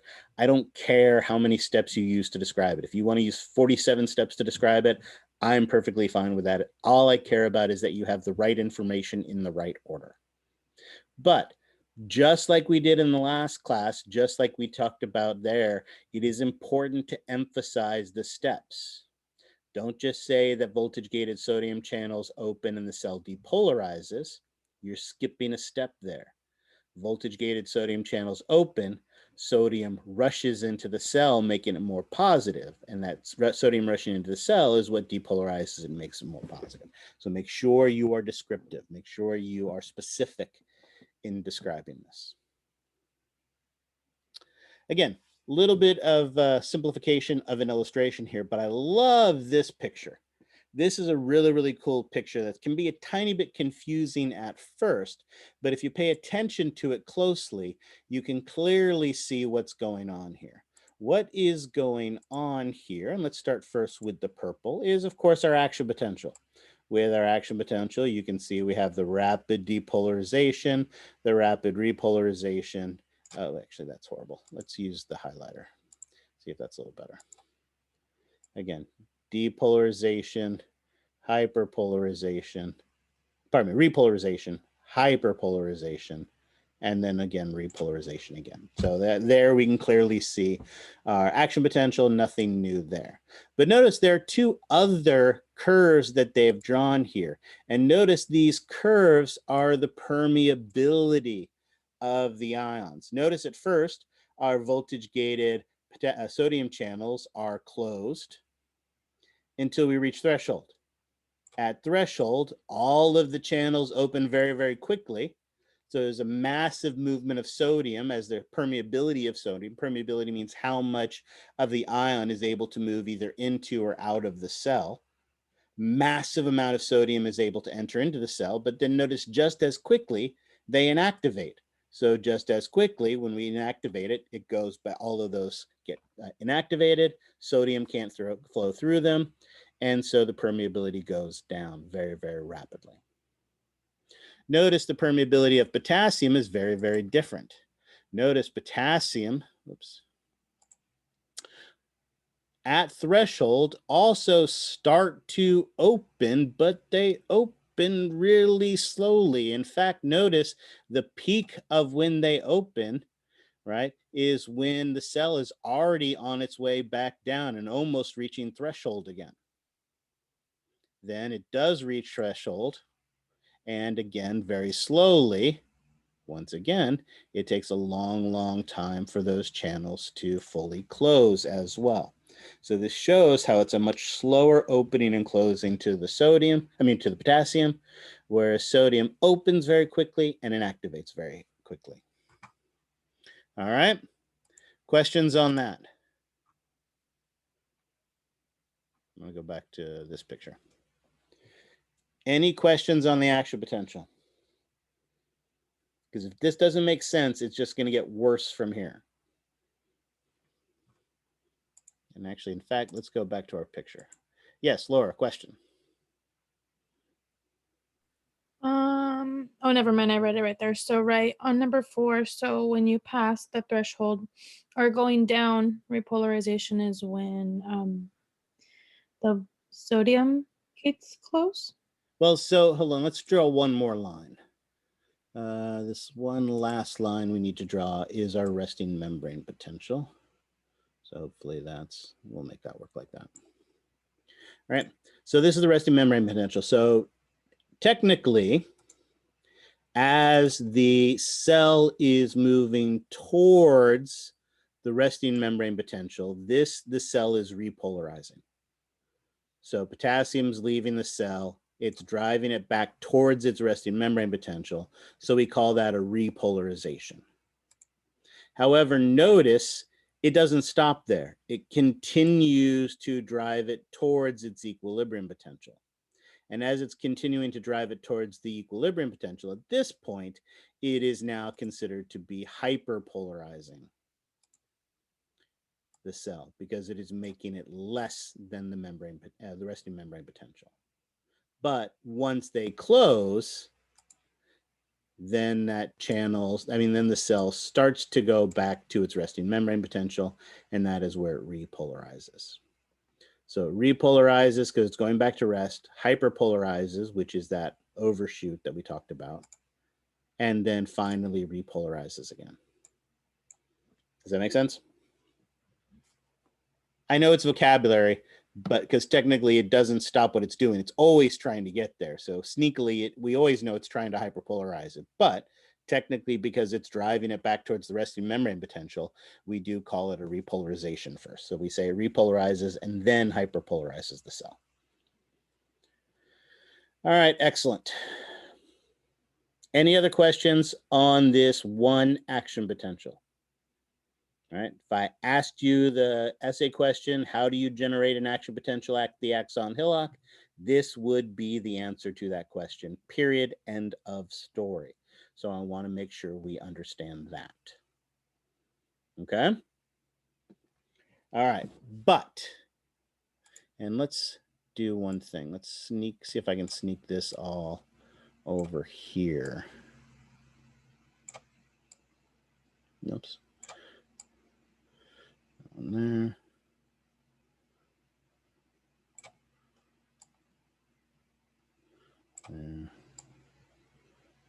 There. Okay, I think that works there.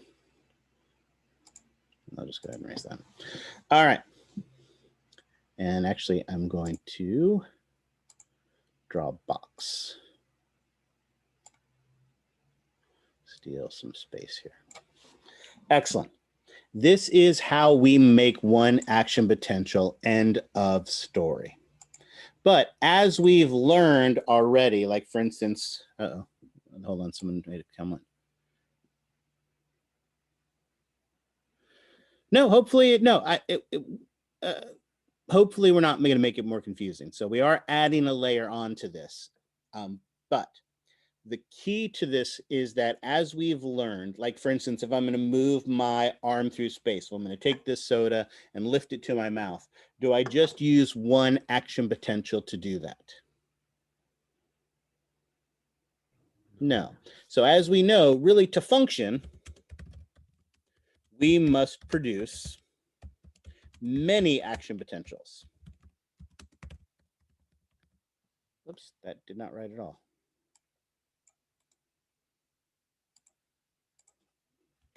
There we go. To function, we need to produce many action potentials, right? Plural. So we need to be able to do that. So there is, just like we talked about in our muscle cells, there is a brief period of time where it is possible or harder to produce an action potential. A second.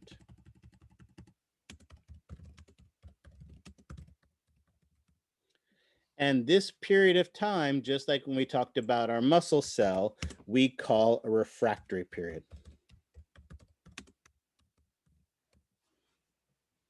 All right. And there are two refractory periods. The first refractory period is what we call the absolute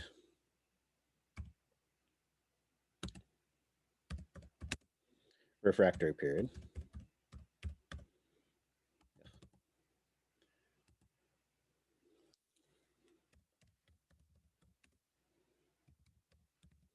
And as the name would seem to indicate, during the absolute refractory period, it is impossible to produce a second action potential. But there is also a relative refractory period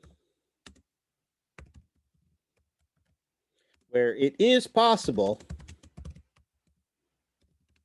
to produce a second action potential, but it takes a bigger signal, so it's harder to do. All right, notice this absolute and relative refractory period has nothing to do with this action potential, and instead everything to do with when we can produce a second one. Does that make sense? All right. So, Yes, go ahead. so a full action potential technically has to be done in order for these two absolute and relative refractory periods to take place. I'm sorry, ask that again. The full graded action potential has to be done in order for absolute and relative refractory periods to take place. Well, It has to go through the steps. right. So when we started, we needed that first graded potential to reach threshold. What I'm saying is that so I see what you're asking. So yes. Okay. So you are correct. I again am going to need to produce a graded potential here in my cell body and dendrites, and it is again going to need to spread to the axon hillock to get there, right? At a later time though. So I do the first one and then I do a second one. So there is a limit to how quickly I can stimulate this the second time. Right? There is a limit to how quick I am able to do this, and that is the refractory periods.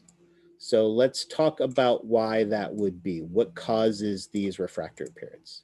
So let's think about this. What actually produces an action potential? An action potential is a big positive signal, right? So what actually causes the big positive signal? The opening of the voltage gated channels. Absolutely. This is our action potential, right? To produce an action potential, we have to open those voltage gated calcium channels. So let's think about this. When we have, actually, let's do it this way. When we're producing a graded potential already, and then we open those voltage gated sodium channels, just like the door to your bedroom. If you open the door to your bedroom, once it's open, can you open it a second time? No. No. So if we can't open it a second time, can we get a second action potential? No, it has to close. Right, absolutely. And that's the key, right? To get a second action potential, we have to open our voltage gated sodium channels. So when it is already open, we can't open it a second time. Then, of course, we get up here to the peak, and what happens to those voltage gated sodium channels?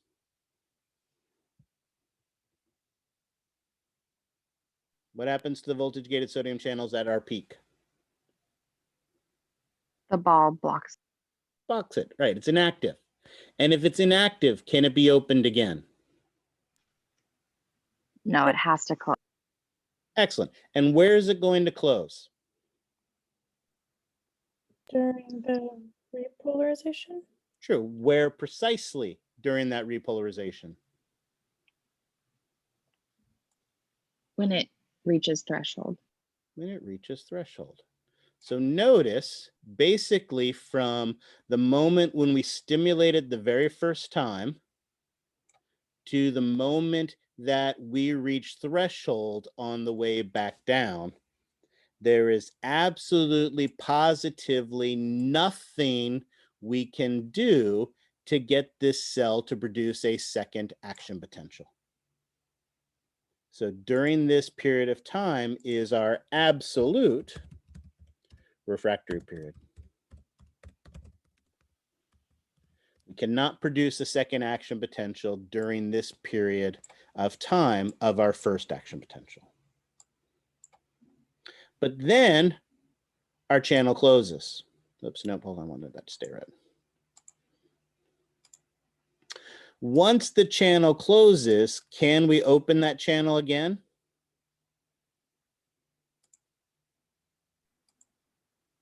Not until it's at its resting membrane. Nope.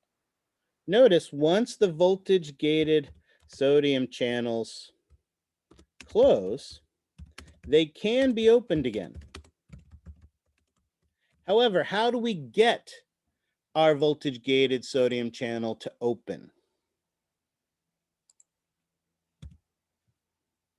How do we get the voltage gated channels to open?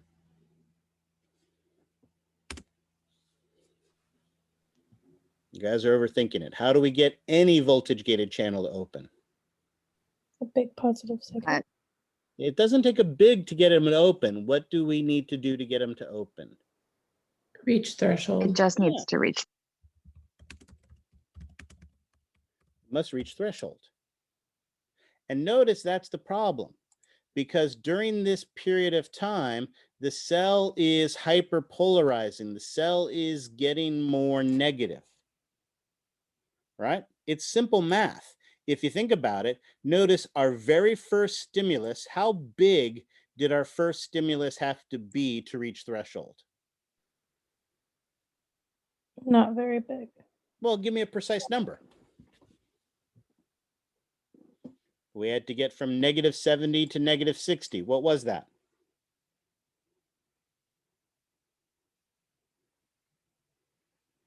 All right, you guys are way overthinking this. What is the difference between -70 and -60? 10 positive. Yeah, a 10 millivolt change. All we needed the first time, well, technically a positive 10 millivolt change to get from -70 to -60.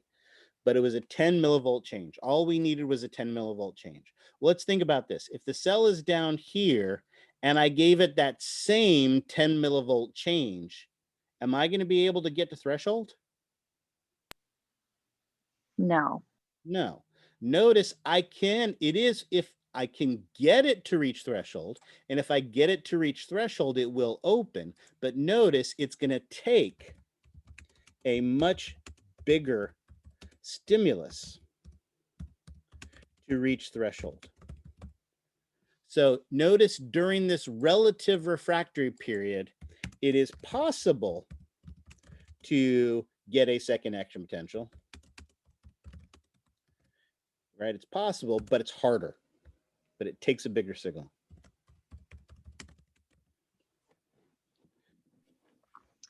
This would be if we're just trying to create a second action potential fast, right? It will go back to the resting membrane potential. Active. But this is if you just want to. If you just want to fast. Notice once we get back to rest, then you're absolutely correct. Once we're back at rest, that same positive 10 millivolt change will reach threshold. So the same stimulus we used last time will work again. So you're absolutely correct. So notice our relative refractory period basically goes from when it crosses threshold on the way down to when the cell reaches rest again. Once the cell reaches resting again, and I guess I've got this slightly off, so cheat and put it there. Once it reaches rest again, then there's no more refractory period. So a relative refractory period is where you can technically do it, but it takes a bigger signal. And then once it reaches rest, the refractory period's off.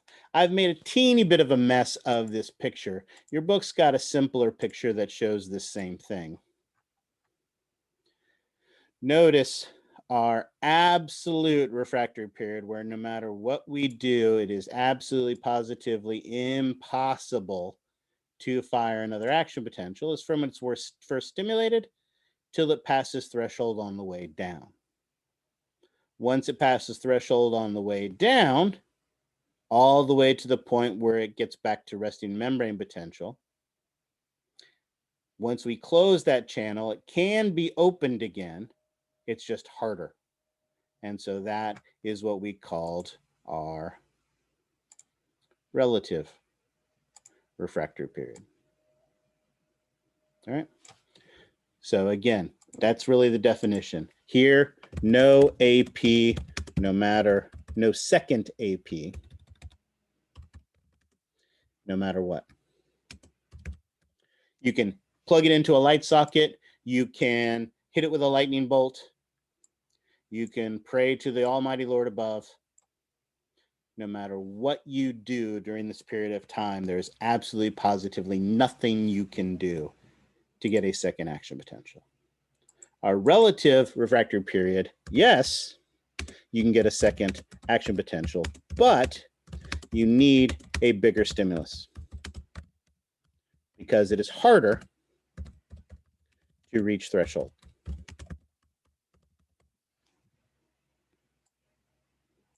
So it's not impossible, it's just harder. And once you are back at rest, the refractory period ends. And notice, we're talking about an absolute refractory period of a little over 1 millisecond. We're talking about a relative refractory period of less than 3 milliseconds. So again, notice we can fire action potentials pretty darn quickly, but not instantaneously. There is an upper limit to how fast we can generate action potentials. All right. Questions on that?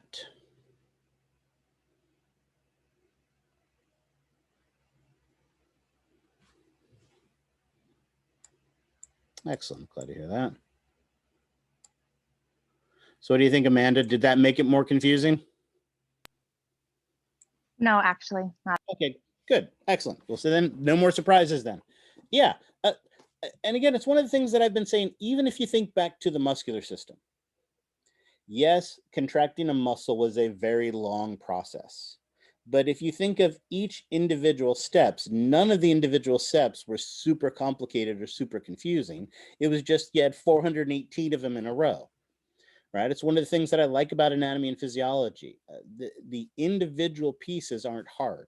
What makes this class hard is how many pieces that there are and the short time you have to study it, right? It was like the bones. If I gave you a bone and I gave you 3 hours with that bone, you would know absolutely everything about that bone after 3 hours. The problem is that you've got 206 bones you have to learn, and you don't have 3 hours, right, with each bone to do that. You've got 2 weeks to learn it all. So, I mean, that's the challenge with these things. It's the time. It's the amount of information and the time. But the individual pieces aren't too complicated. So hopefully that's not too bad. All right, excellent. So let's go back to this picture one last time. Because if this is all making sense, then our goal now, we have now talked about how we are going to, what color can I use here?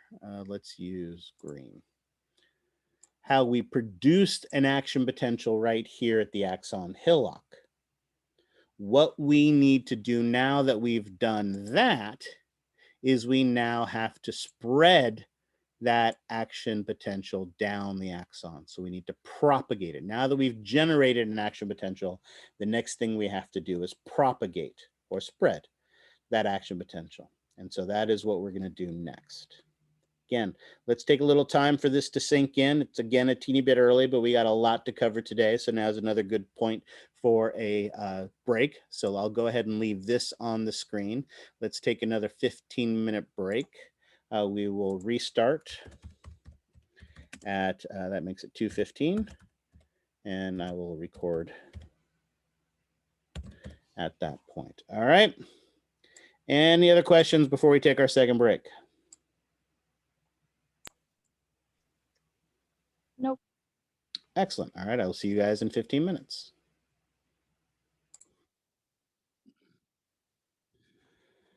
All righty.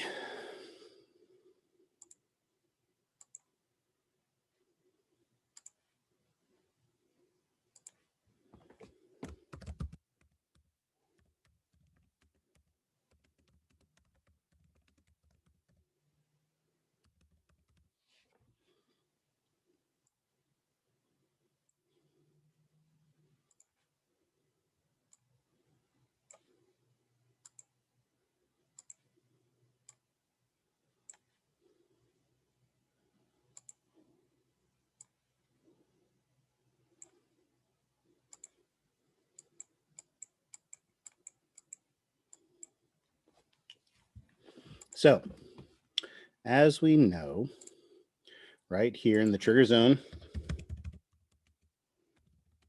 of the axon hillock is where we produce an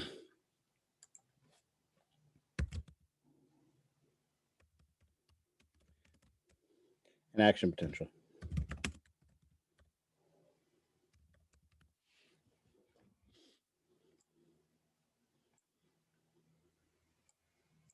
There, that works.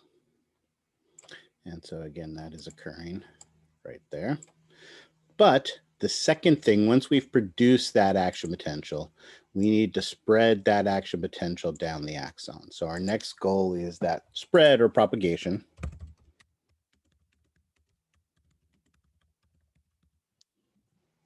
down the axon. And remember, one of the keys to this process is that it is self-strengthening.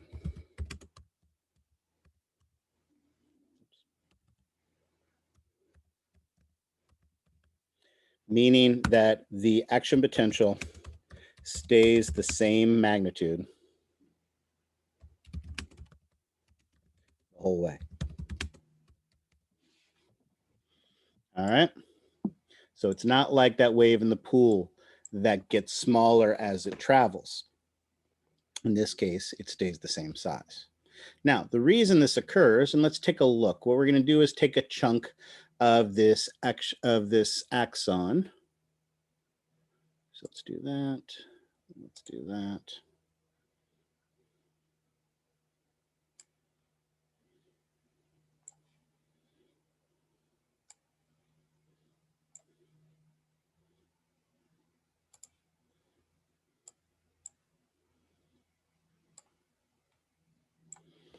Excellent.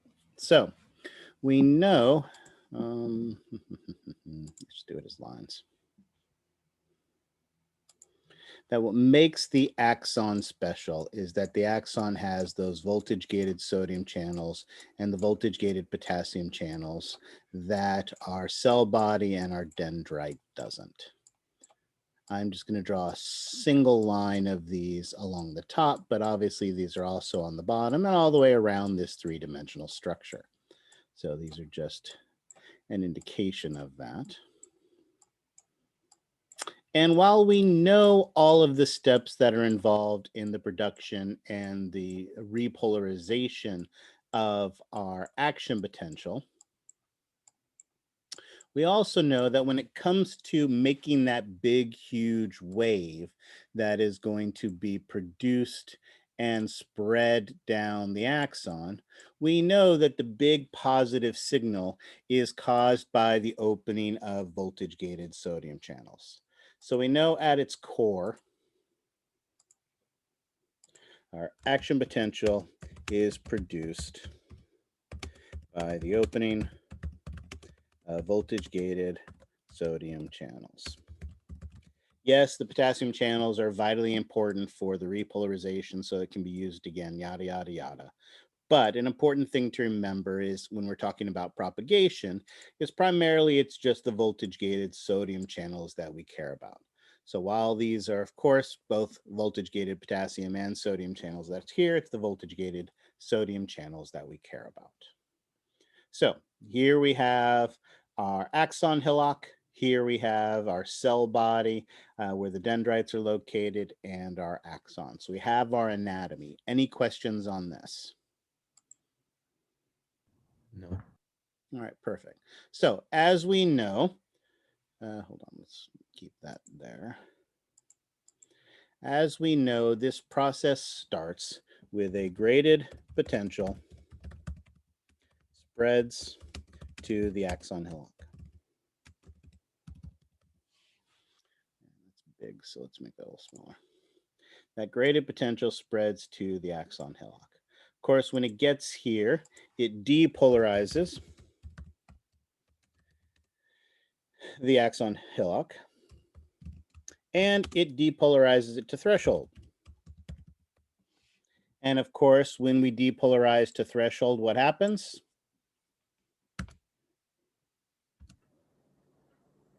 An action potential is generated.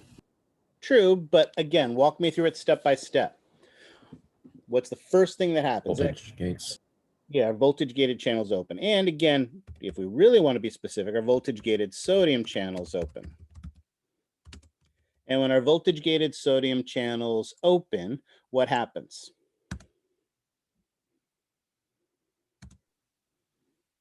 Sodium Calcium rushes in. Yeah, Or- so it enters the cell. Absolutely, you guys are correct. Excellent. So we have our graded potential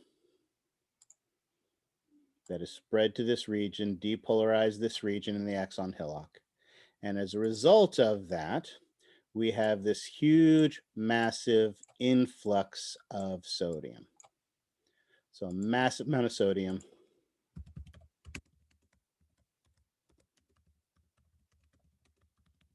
enters the axon right here in this one segment where we're at right now. Now, when you pour water into a pool and you start at the shallow end, does that water just stay at the shallow end? No. No. So when this sodium enters, this sodium is going to spread. Now, sodium is actually a charged ion. So again, this takes us a little into physics, but when we're dealing with a charged particle, I'm just going to sneak over here real fast and do this so I can explain this concept. When we have something that is positively charged, basically there are two things that this positively charged thing can do. I guess technically three. So let's actually start by drawing it here in the middle.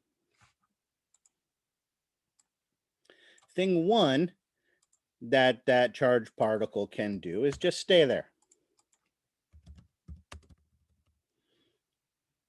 But again, if they're all coming in, they all can't stay there. So basically, there are two choices. The first choice is that, as you guys mentioned, it will spread.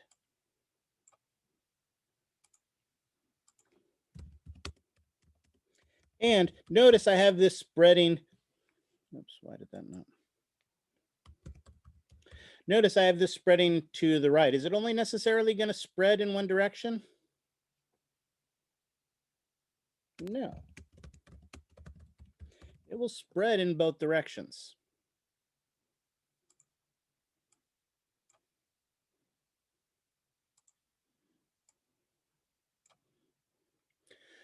But, so one thing it can do is stay where it is. One thing it can do is spread. And the third thing that it can do, because it is a charged particle, it can be attracted to a negative ion outside the cell. Basically, across the plasma membrane, out here outside the cell, could be some kind of negatively charged ion that can cause it to be attracted, and it would just basically stop there. We actually call this, in physics, you call this the capacitance. How much ability this has to basically attract a charge across it. Okay? Now, again, this is all more physics than we need, but if we understand this, then you can understand my next statement. And let's actually erase this and write this again. Basically, when that sodium enters, some, not all, will spread. Right? So notice some will stay where it is. Some will be attracted to things outside. But most, and heck, let's actually put it that way, most of our sodium is either going to spread, oops, wrong color, down the axon, or spread back to the cell body and the dendrites.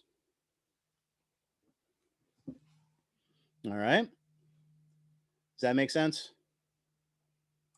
So I'm going to erase this stuff.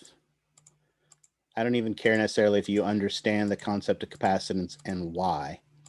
All I care about is that you understand that some, in fact, most of the sodium will spread both to the left and to the right when that sodium enters. So it's not going to just stay right here, it's going to spread. And of course, sodium is a positive ion.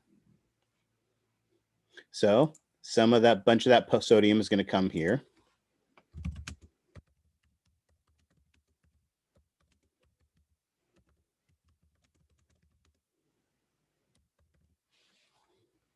And guess what? When a positive ion travels to the next segment of our axon, what does it do to that next segment?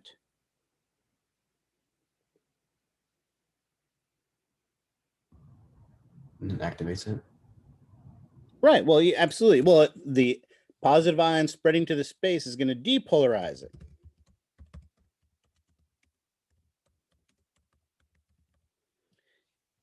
And when it depolarizes this next segment, especially again to threshold, what is going to happen at this next segment of our axon? Same thing. Right. Although, would you say that on the exam? No. No. So let's be more specific. What do you mean by the same thing? Also, sodium enters the axon. Right. But first, the voltage gated sodium channels in this segment are going to open. And you're right. When they open, sodium rushes in. So notice our first action potential was a big positive 100 millivolt change.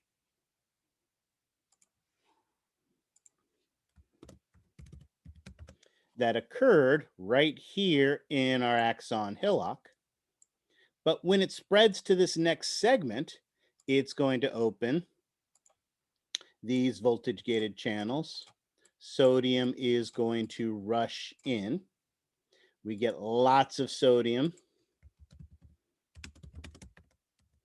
into this segment of the axon, and basically right next to where we were before, we produce a big 100 millivolt change.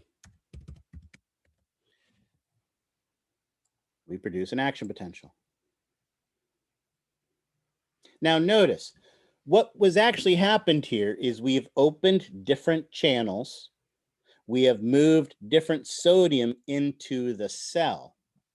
But as we were measuring this with our voltometer, what it looks like that's happened is our action potential has moved one step down our axon, and it didn't get any smaller.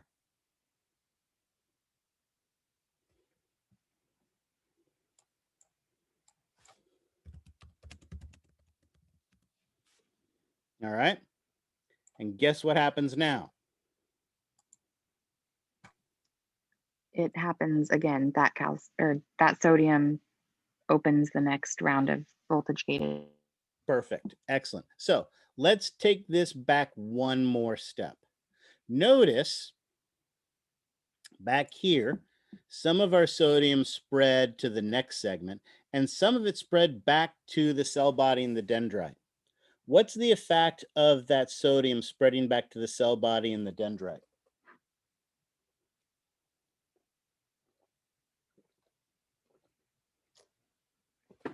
Will sodium spreading back to the cell body and the dendrite have any kind of effect? No. No, because there's no voltage gated channels there. Right? So let's take this step. As you are absolutely correct, our sodium spreads. Which way does it spread? Both ways. Both Both. ways. Some of it is going to spread this way, and some of it is going to spread back to the initial segment. This part that spreads back to the initial segment, is this going to cause a second action potential right here at our axon hillock? No. Why not? Probably not strong enough to. No, Well, the 100 millivolt change that came in, so it's a pretty big wave. So it's not the size of it that matters. Why doesn't it? because those channels are already open. There you go. We're in the refractory period. Does not produce a second action potential in the axon hillock because it is in the refractory period.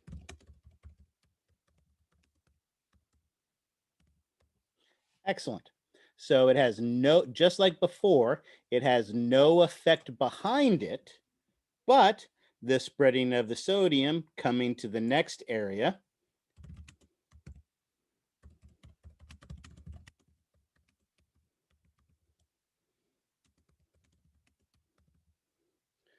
it depolarizes the next segment and to threshold. And when it depolarizes this next segment to threshold, what happens? The channels open and more sodium comes in. Absolutely. So what's going to happen here, as you guys have mentioned, is our voltage gated sodium channels in the segment open and sodium rushes in.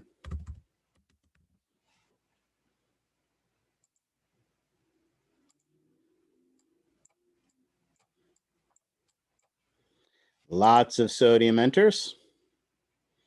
Yeah, kind of painted myself in a corner here, so let's make this segment a little bigger. Let's also cheat and make this smaller. Come on. There we go. Lots of sodium. Sodium spreads, and the process continues. Sodium's going to come in, spread to the next section, depolarize that to threshold. That is going to open more voltage gated sodium channels. Sodium rushes in. Oops.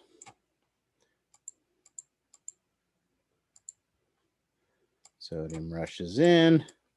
Sodium spreads, opens more channels. Sodium rushes in. Sodium spreads, opens more channels, and the process continues. And notice this process can continue forever. And notice all along the way, we are producing action potentials that all are staying at the size of 100 millivolts.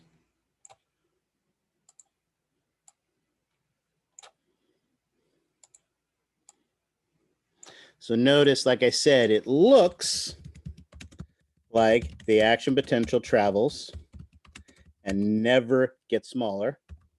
And there is a fancy word for that, attenuates. But really, what we're doing is producing a bunch of local circuits. Or local currents, I'm sorry. Bunch of local currents. Basically, if we, here we'll cheat, black. All right, sodium's coming in and moving, and then sodium's coming in and moving, and sodium's coming in and moving. So basically, we're just producing a bunch of local currents. And that keeps this process going. Basically, it self-strengthens. It always stays the same side the whole way. And we really could have an axon that goes all the way from here to Grandma's house in Seattle, Washington, produce an action potential here, and it would spread all the way to Seattle, Washington to Grandma. And it would be the same size that it was when it got there, 100 millivolts big. All right, questions on this process?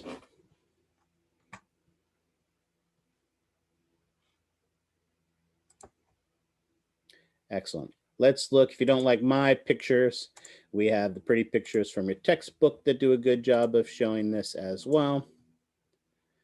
Again, notice here we talk about the graded potentials and the action potentials. We've done this. Here we go. So notice here's the picture from your textbook showing some segments of our axon. That graded potential comes to the trigger zone. Oops. It reaches threshold, opens the voltage gated sodium channels, and sodium rushes into the cell. However, it's not going to stay right there. As it comes in, it spreads down the axon. Yes, some of it spreads back as well, but if it just spreads back, it says, ugh, it spreads to the cell body and doesn't do anything. But the part that spreads to the next segment is big enough to reach threshold. Absolutely. We only need a 10 millivolt change, and this was a 100 millivolt signal. Absolutely, it's going to bring it to threshold, causing more sodium to rush in, and so on and so forth down the line. Right? The beauty of this system, and let's go back to my illustration because it shows more steps, is that this is a consistent. So the huge advantage, actually, let's write it down here.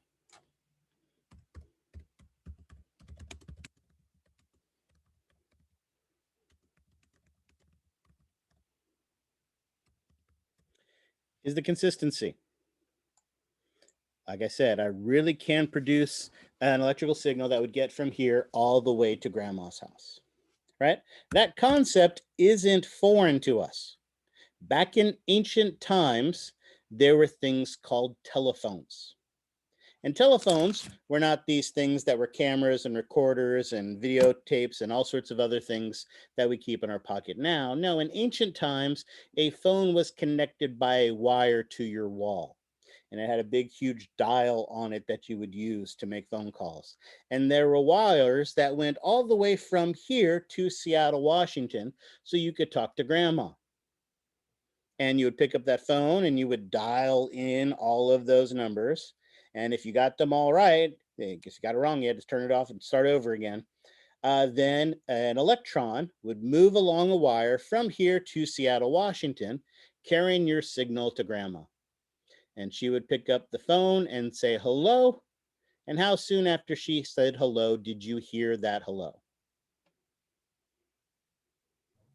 Pretty soon. Yeah, instantaneous, right? It was, again, those electrons move at close to the speed of light. It's instantaneous. She says hello, you say hello back. She says, oh, hey, Sonny, how you doing? I'm doing great. How are you, Grandma? Guess what? Propagation. Ooh, impressive. Here's $20, right? You have this great conversation with Grandma, and it's instantaneous. Notice with an axon, we could get that same signal from here to Seattle, Washington. But the problem is that action potential would take 2 days to get to Seattle from here. Because you have to keep opening currents and allowing the sodium to come in. And then the sodium has to spread and open more channels and allow more sodium to come in. And then that sodium spreads to open more channels, right? The disadvantage of this system is that it is relatively slow. Right? If I said hello and it took grandma 2 days to hear it, and then she said hello back and it took 2 days for me to hear that, right? Grandma would be dead before we finish this conversation. So if this system is so poor, so slow like that, how can we possibly use this in our body?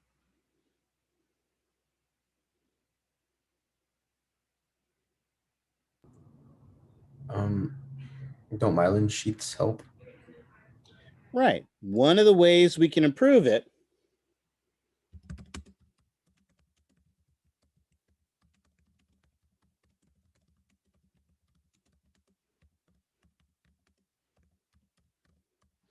absolutely.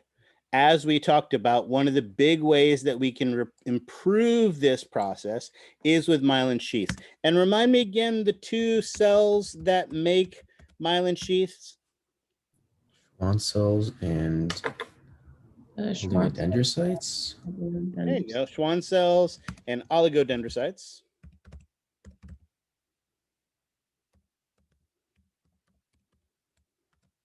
Where do the Schwann cells make myelin sheath again? On the axon. True, but axons where? Central nervous system or peripheral nervous system? Peripheral. Peripheral. Excellent. And so then it's the oligodendrocytes in the central nervous system. Perfect. Excellent, excellent, excellent. Now, that is true. Myelin sheath, as we'll talk about, can speed it up to 5 to 6 times as fast. But that still seems really slow, right? That's like 4 hours to communicate with grandma instead of 2 days. I haven't done the math to see if that's accurate or not. But that is true. Absolutely can be used to prove it up. But also remember, we also mentioned not all axons are myelinated. In fact, this propagation of an axon we've done is on an unmyelinated.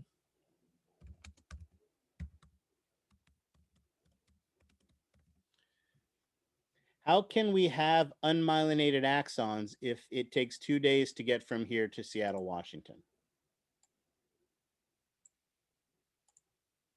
I think you guys are overthinking this again. Well, let me ask the question this way. How far is it from here to Seattle, Washington? 1,000 miles. How far is it from the top of your head to the tip of your toes? Like 6'7". Yeah, there you go. Exactly. Right. Something like that. Right. It's not very far. Right. So again, yes, from here to Seattle, Washington takes 2 days, but you don't have axons in your body that would go from here to Seattle, Washington. Heck, if you took all the axons out of your body and laid them end to end, it would hurt a lot. But the point is that none of them are that long. They're 3-4 feet long at the most.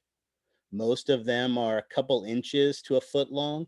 So when we're talking about traveling very short distances, right, then a small fractions of a second's delays are going to occur, but it's not going to be something that's going to, when you put your hand on something hot, you're going to be able to pull that away in less than 2 days. So again, the other reason this works in our body is because the distances are very short.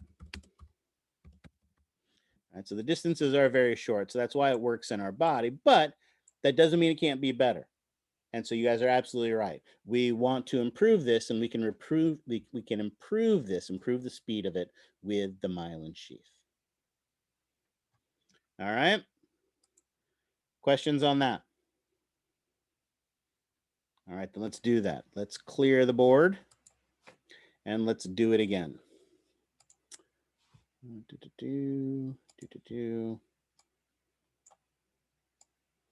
Here's my axon. Cell body, actually, I guess that there. And no. You're gonna post all these, right? Sure. Yeah, no, I will. Okay.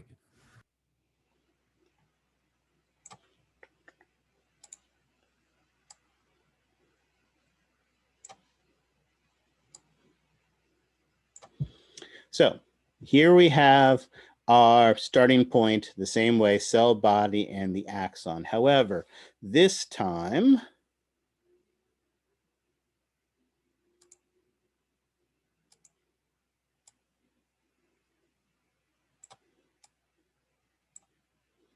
we have those hundreds of layers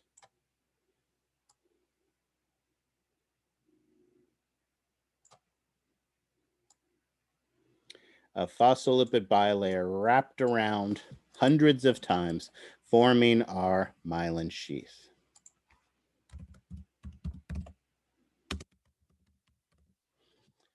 And let's go ahead and do.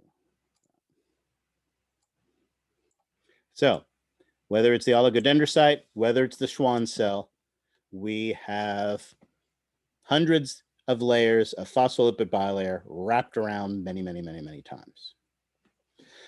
Now, as we know, our axon has to have a massive number of voltage-gated sodium and voltage-gated potassium channels on their plasma membrane.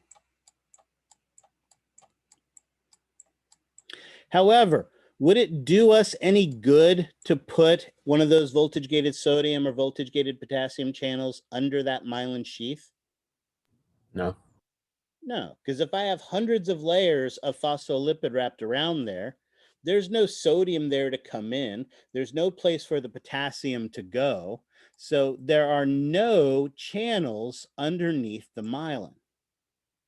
However, as we also mentioned, the myelin isn't continuous across the entire axon. There are small spaces in between the pieces of myelin. And what did we call those spaces? The nodes of Ranvier. There you go. See how much fun that is? Absolutely. We call it the nodes, and absolutely there are the nodes of Ranvier.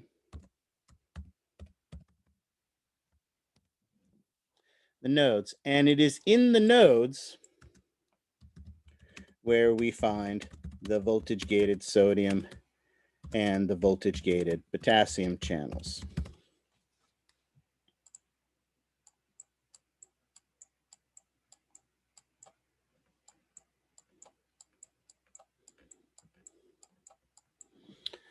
All right, excellent. Here is our starting point. So, not surprisingly, just like before, we are going to start absolutely positively the same way. A graded potential spreads to the axon hillock. It reaches threshold, opens the voltage-gated sodium channels. Sodium rushes in, and it produces our 100 millivolt action potential. Exact same thing that happened last time happens here. Our graded potential spreads down to the axon hillock, opens those voltage-gated sodium channels. We have a massive amount of sodium that rushes in.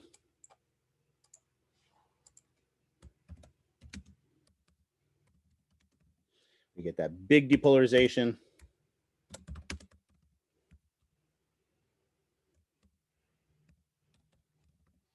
And we get that 100 millivolt change.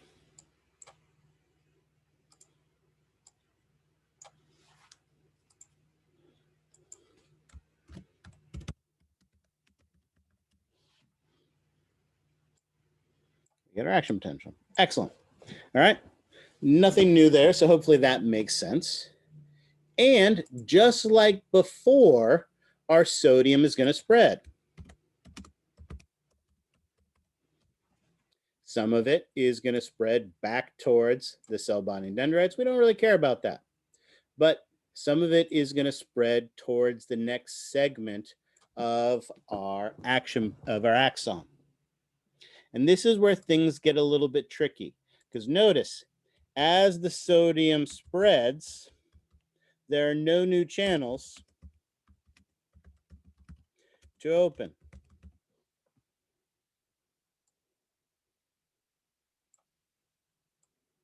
So if at this very first, and again, I'm going to use completely silly random numbers, but since it's a 100 millivolt change, let's say 100 sodium spread to this first part. When we get to the second part, are all 100 sodium going to make it to the next part? No. No, so only 80 is going to make it this far. And then only 60 is going to make it this far. And only 20 is going to make it this far. And maybe only 10 makes it to here. So notice what happens is the size of my signal weakens as it spreads passively. And as I mentioned, we have a special term for this. We say that the signal attenuates. Attenuates basically just means, actually, let's put this down here so that I can do this. The signal gets smaller as it travels. Now, over here, we have these voltage-gated sodium channels. And how big of a change do we need to get these voltage-gated sodium channels to open? What change is required to reach threshold?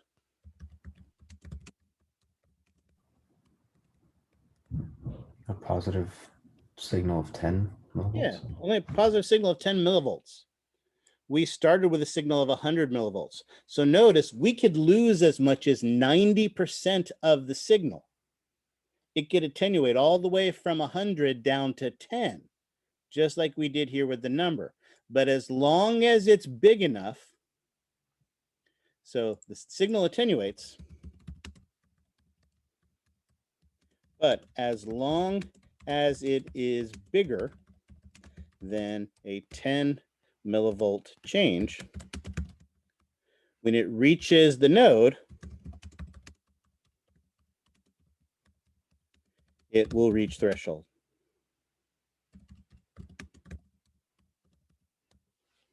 And what happens when it reaches threshold? Voltage-gated channels open. Absolutely, excellent. So what's going to happen? Oh, no. I wanted that to say there. If it reaches threshold,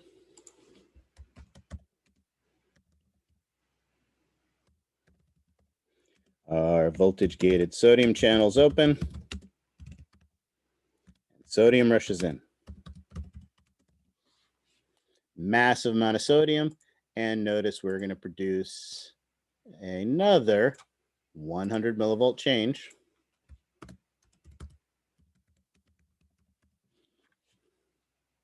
Here at our node. So actually, you know what? We never titled this.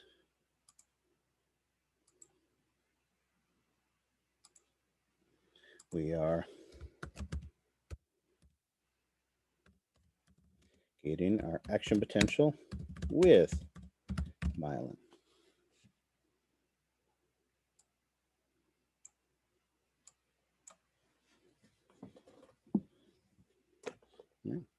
This propagation, I guess I can write this down here. This propagation with myelin, they actually call saltatory conduction. Saltatory means jumping. Because if you think of it, that's what it looks like. Basically, what happens is our action potential jumps from node to node. Because notice the exact same thing is going to happen again. Our sodium spreads and attenuates.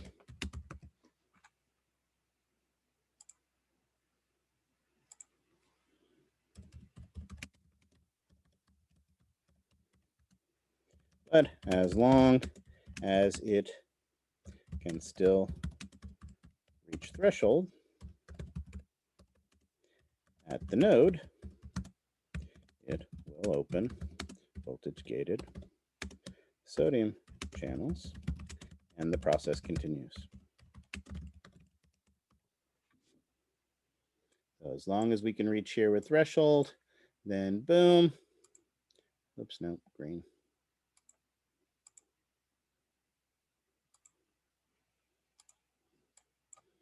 Our voltage gated sodium channel is open. We produce a big, huge 100 millivolt change.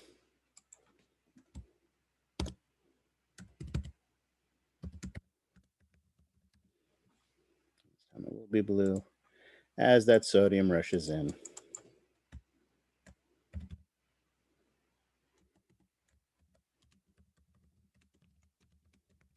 And spreads, and the process continues. This jumping of the action potential, this saltatory conduction, as I mentioned, can speed up the axon.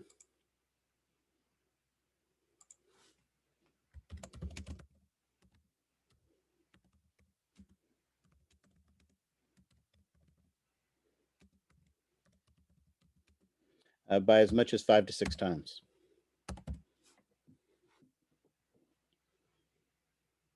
Because instead of having open channels all along the way, we can allow it to passively spread. Questions on this?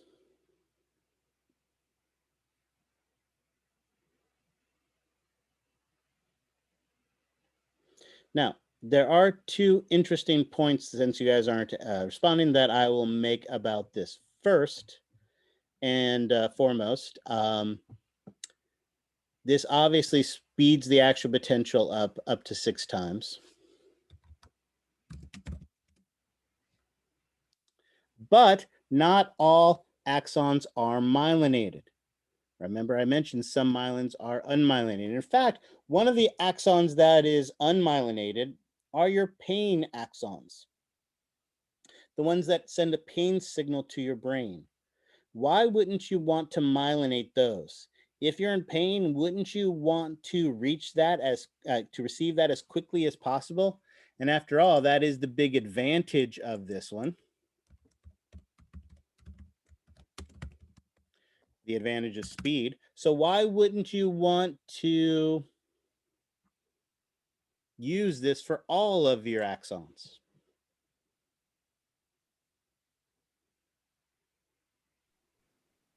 Does it have something to do with like giving time for like your muscle action potential to pull something away so you're in pain less time? That's not a bad guess. That's a good thought, but no, that isn't necessarily the case, right? Notice the disadvantage to the system, if there is one, is reliability. You are relying on the fact that you can get a signal that will spread from one node to the next and still be big enough to produce an action potential.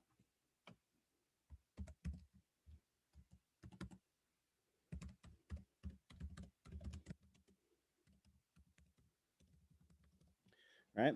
What would happen if instead of being a 10 millivolt change, you got a 9 millivolt change here when that action potential spread to this node? What would happen if the change was only a 9 millivolt change instead of the 10 it was before? You stop. Wouldn't No, reach. action potential would stop. It wouldn't spread down to the end anymore. Now, hopefully, we've got these myelin sheaths set up in a way where it speeds it up maximally, but still maintains the reliability of the system. But the advantage of an unmyelinated axon, even though it's a little bit slower, every step along the way, that action potential is always 100 millivolts. So it's still going to get there 100% of the time. It may be a little slower, but if you're in pain, you definitely don't want that signal to fail getting to your brain. You definitely want to absolutely positively receive it. And notice one thing that could potentially happen as well. Luckily, of course, it never would, because something like this doesn't exist. But what if, for instance, you lost some of your myelin sheath, or there were these multiple cracks that appeared in it? Remember, if you think about this from a physics standpoint, if we break down our myelin sheath, then now those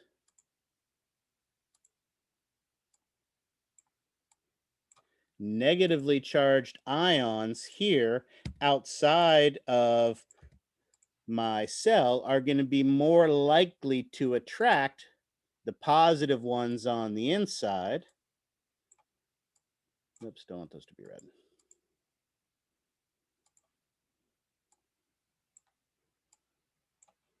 And if more positive ions are attaching to the wall, that means fewer are moving down.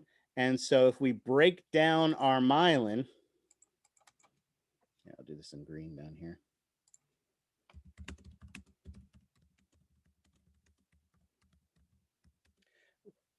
Less signal goes. The signal attenuates more rapidly, and the signal is much more likely to fail.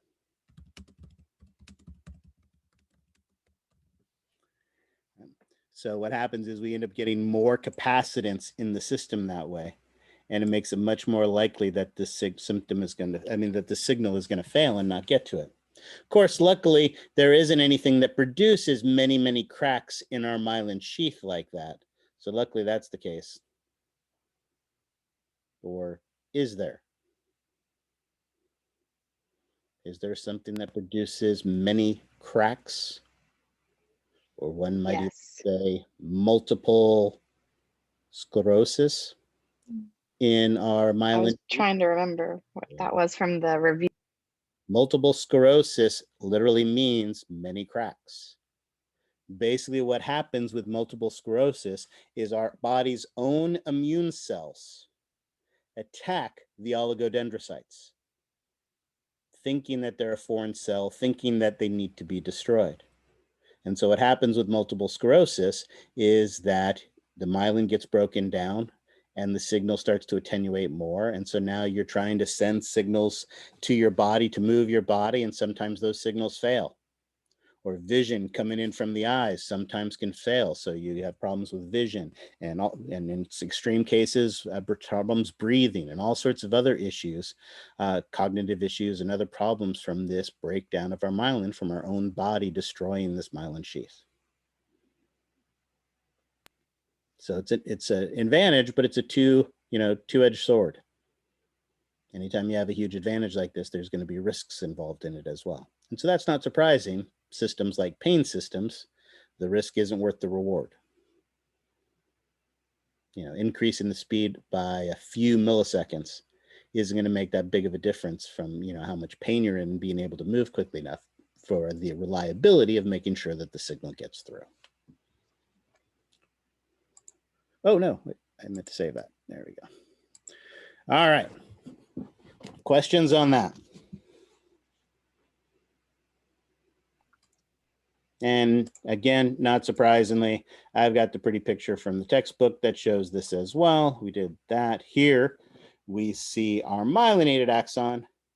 And again, that passive spread, right? The advantage of this system is that it is faster, right? Because we have this rapid passive spread of the signal, but as we also talked about, it attenuates as it spreads.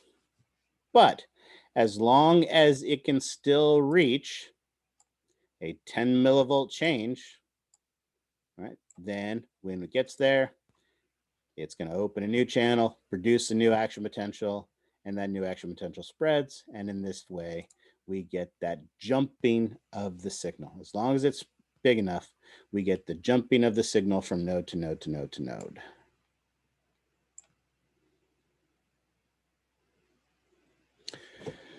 Okay, great question. Unfortunately, while multiple sclerosis is a autoimmune disorder where our body attacks, our own body defenses attack the cells in our body, how multiple sclerosis expresses itself in different individuals can be very, very differently. Some people can have very mild symptoms that can go away. Some will see plateaus where they'll stay at a level for a while and then suddenly have a drop in function and stay there for a while and drop in function and stay there for a while. Some people will show a gradual decline. Some people show rapid declines. There's a lot of variations in how that condition expresses itself. The fact that they don't have any symptoms now is definitely a good sign because it's something that they can monitor. Unfortunately, there is no cure, but there are things that they can do to try to help to suppress the immune response and limit the damage that they can do, and a lot of things they can do to improve the life.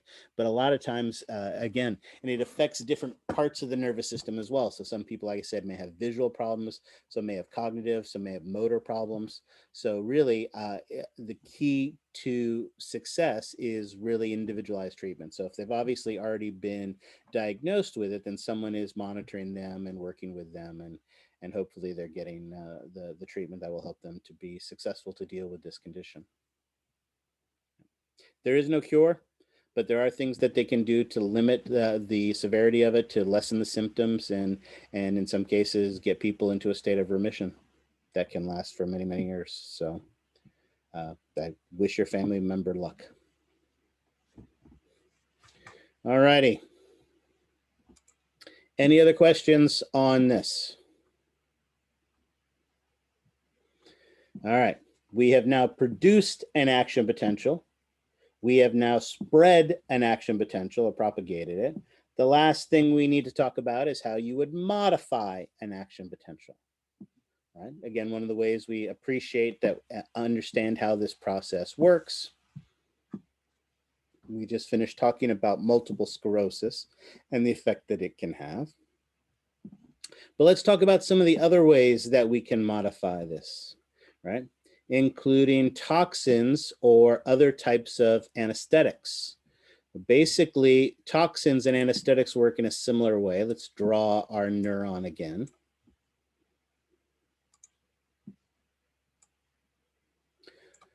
Whether that axon is myelinated or unmyelinated, we have to have a big enough signal to be able to open voltage-gated sodium channels. So most of the toxins or most of the anesthetics that are used, their goal is to basically put a chemical block. Oops, that's not what I meant to do. I meant to do this. Put a chemical block over a portion of the axon so that in this region, we block the voltage-gated sodium channels. And if we block the voltage-gated sodium channels, we can stop the action potential. All right, because what happens is you've got this big positive signal that is going to spread. But if there's nothing for it to open, then as we know, that signal is going to get smaller and smaller and smaller until it finally attenuates away. And so that pain signal never gets to the brain. All right, so again, this can be things like Novocaine. When you go to the dentist's office, they inject that into the nerves to block a portion of the nerve so that that signal when they're drilling on the tooth doesn't go in. Right? There are ointments. If you've got a bad back or if you've got a sore shoulder, you can put lidocaine ointment on there. And again, that numbs that. But we can also confuse the signal as well, right? It's that magical time of year when everybody's playing baseball, and baseball's got all of its very important unwritten rules. So when someone throws a ball and hits you in the arm, you of course get first base. And if someone hits you in the arm, what do? Rub it. Exactly, you rub it. Why do you rub it? Make it feel better. It does feel better, right? Why does it feel better when you rub it? Anybody know? Maybe because you're creating like new feeling that it's taking all the attention off of the initial. You are absolutely correct. You're essentially correct. Basically what happens when you rub that arm where you were hit, you're obviously producing a lot of tactile signals, all that touch, all that pressure from you rubbing it. And what ends up happening is that tactile sensation masks the pain sense, the action. So the action potentials carrying the pain signal basically are overwhelmed, and your mind doesn't perceive them. Of course, as soon as you stop rubbing it, right, the pain comes back because it's not being overridden, it's not being confused by all that tactile sensation. So absolutely, right? And again, I mentioned these are medicines, that's a tactile thing, but there are also toxins. Probably one of the most famous toxins is Tetrodotoxin. Tetrodotoxin is that toxin associated with pufferfish, right? So again, a lot of spy movies will use stuff like that. Absolutely. Tetrodotoxin is used in research. I used it when I was studying the development of the visual system because it is a very potent voltage-gated sodium channel blocker that can last for a day. The other place you might find pufferfish, and although it's not legal in the United States, it used to be legal in Canada, but I don't think it is anymore. But in ancient times, and by ancient times, I mean when I was in graduate school in Canada, it was possible to go to some special sushi restaurants. And as long as you were willing to sign enough waivers, they would serve you a special dish known as fugo. Fugo is properly prepared pufferfish. By properly prepared, these the chefs who work at this have to be relicensed every 6 months. Like I said, you have a stack of paperwork you have to fill out to be able to partake in it. And again, if the chef messes up, absolutely you die, but you've signed the waiver. So it's on you.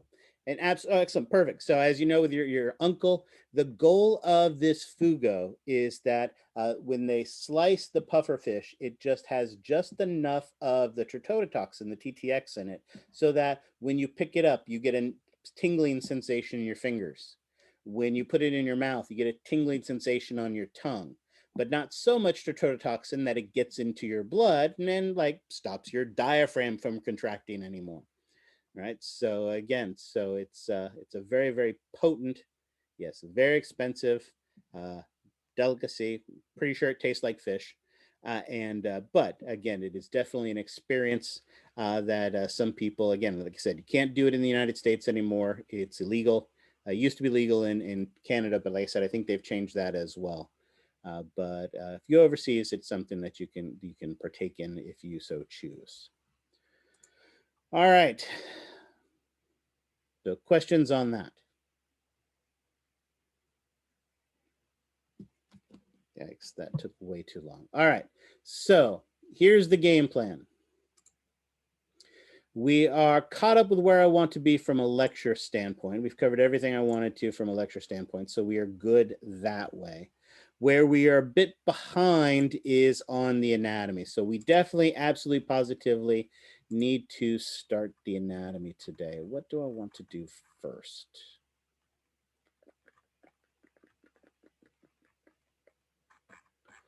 Let's do the gross anatomy first. No, I lied. Let's do the histology first. We are going to start with the histology. No, I lied. We're going to do the we're going to do the basic brain anatomy first. This is what we're going to do first. We're going to start working through our brain anatomy list. As we look through our brain anatomy list, we will work on identifying that. So I need to close that and bring this back up. So we talked about this the teeniest bit at the end of our last class, where we talked about the different cephalons that we were going to talk about. So let's take a quick, we'll make this one a 10-minute break and come back at 3:24. And at 3:24, we will start going through our anatomy list. As I mentioned, this anatomy list is likely to make up somewhere around 50% of your lab exam. So this is absolutely positively important stuff. So let's make sure we are looking at that and understanding that. So we'll come back in 10 minutes. That'll give me a chance to prep, give you guys a chance to take a break, stretch, eat, drink, go to the bathroom, whatever you need to do. And then we will start over again from there.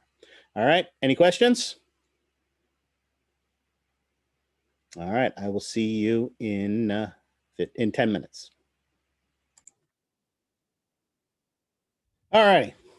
So last thing we need to do for today, So one of the things that I want to remind you, one of the reasons we are doing the anatomy today and focus on that because we're a little behind is I did a histology review a semester or so ago that is still posted on YouTube, and there's actually a link to it in our module for this section. So if we don't get an opportunity to do that, I strongly encourage you to look at that. Excuse me. I'm hopeful we'll have an opportunity, but I know it's there available for you guys if you don't. Excuse me.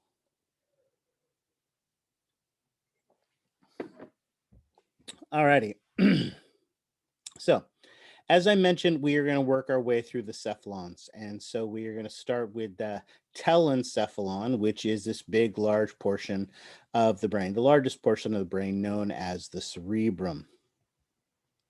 Here we see a sagittal section through it. And again, we're talking about, whoops, this part here with all the nooks and crannies in it. This big thing here is our cerebrum, and that is what we are going to be focusing on first. Notice there is here some basic anatomy we need to be able to talk about first.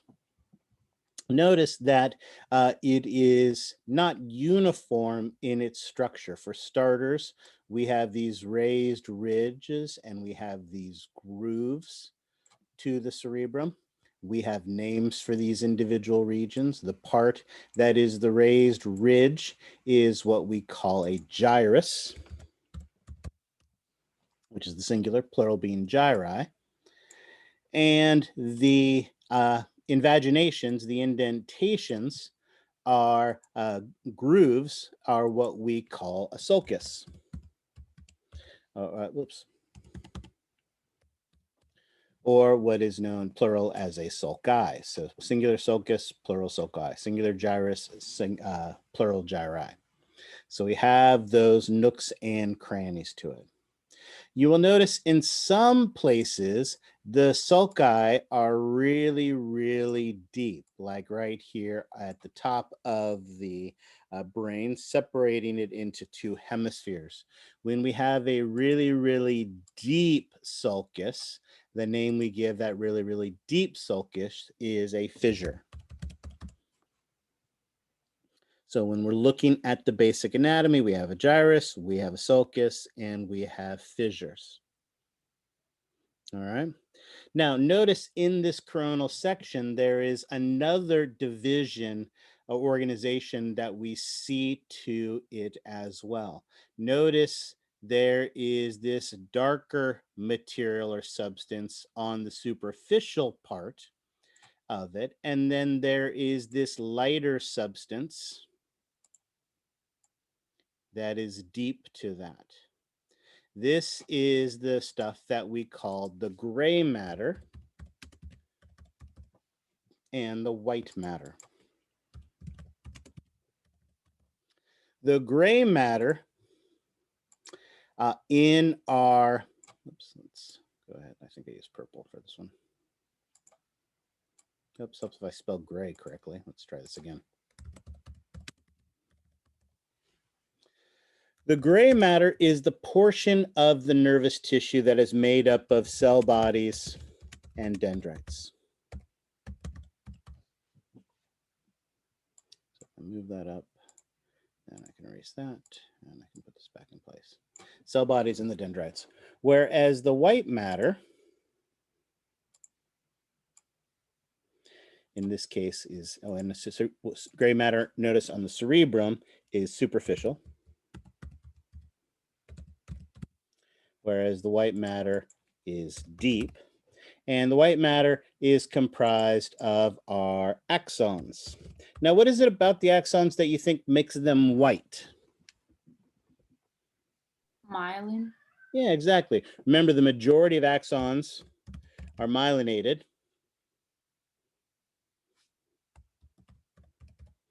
Oops. Are myelinated axons, and myelin, after all, is just hundreds of layers of a plasma membrane of a cell, which is phospholipids. So basically, they're covered with fat. And as we know, when you get that really nice marbled steak, fat has a white coloration to it. So here we have our gray matter and our white matter. And then the last thing that I would point out about this, actually I lied, two more things I want to point out. This gray matter that covers the entire superficial surface of the cerebrum collectively is known as the cerebral cortex.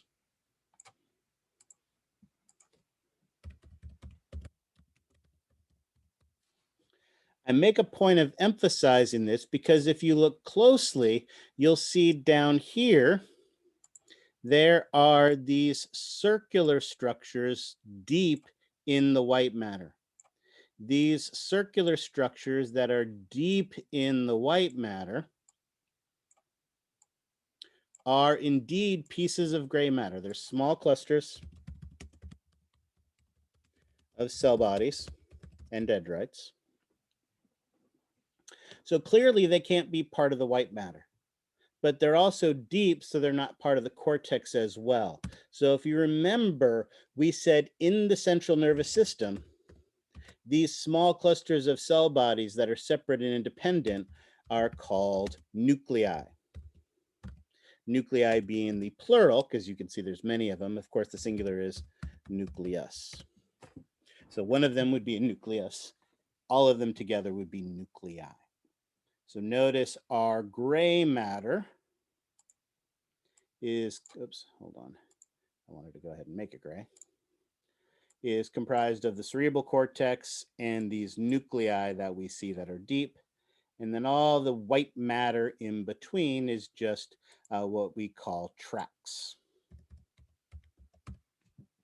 here inside of the central nervous system. Now, I'm going to erase this for a second because I think hopefully all of that makes sense. But because I wanted to show you one more picture. Notice this picture shows us how these axons are organized. Some of them are going to be very close, which if you think about it makes sense.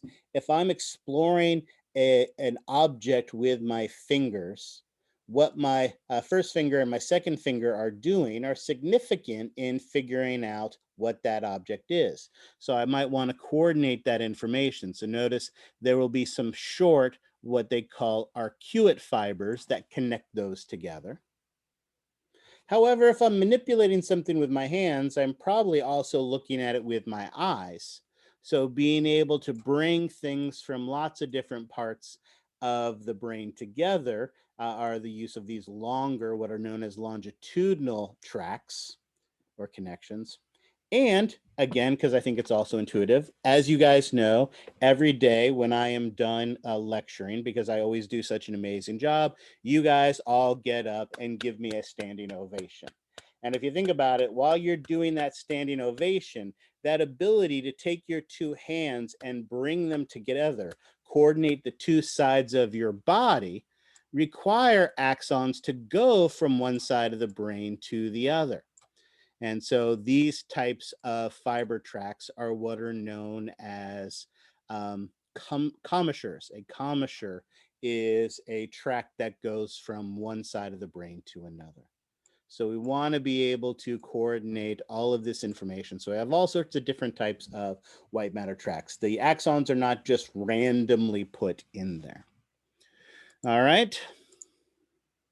Questions on that? Yeah, I have a quick one. Yes. When you said that they were called fissures that separate the left and right hemisphere, are there lateral ones also called lateral fissures, or is only based on location? So, and that brings us to the next topic that I was going to talk about. Absolutely. When we look at the nooks and crannies, there are specific names for them. So you are correct. And we see it nicely in this coronal section. Notice this particular indentation is relatively large. So it certainly feels like it should be a fissure. However, because anatomists hate us, look at what they've called it. They've called it the lateral sulcus. Okay.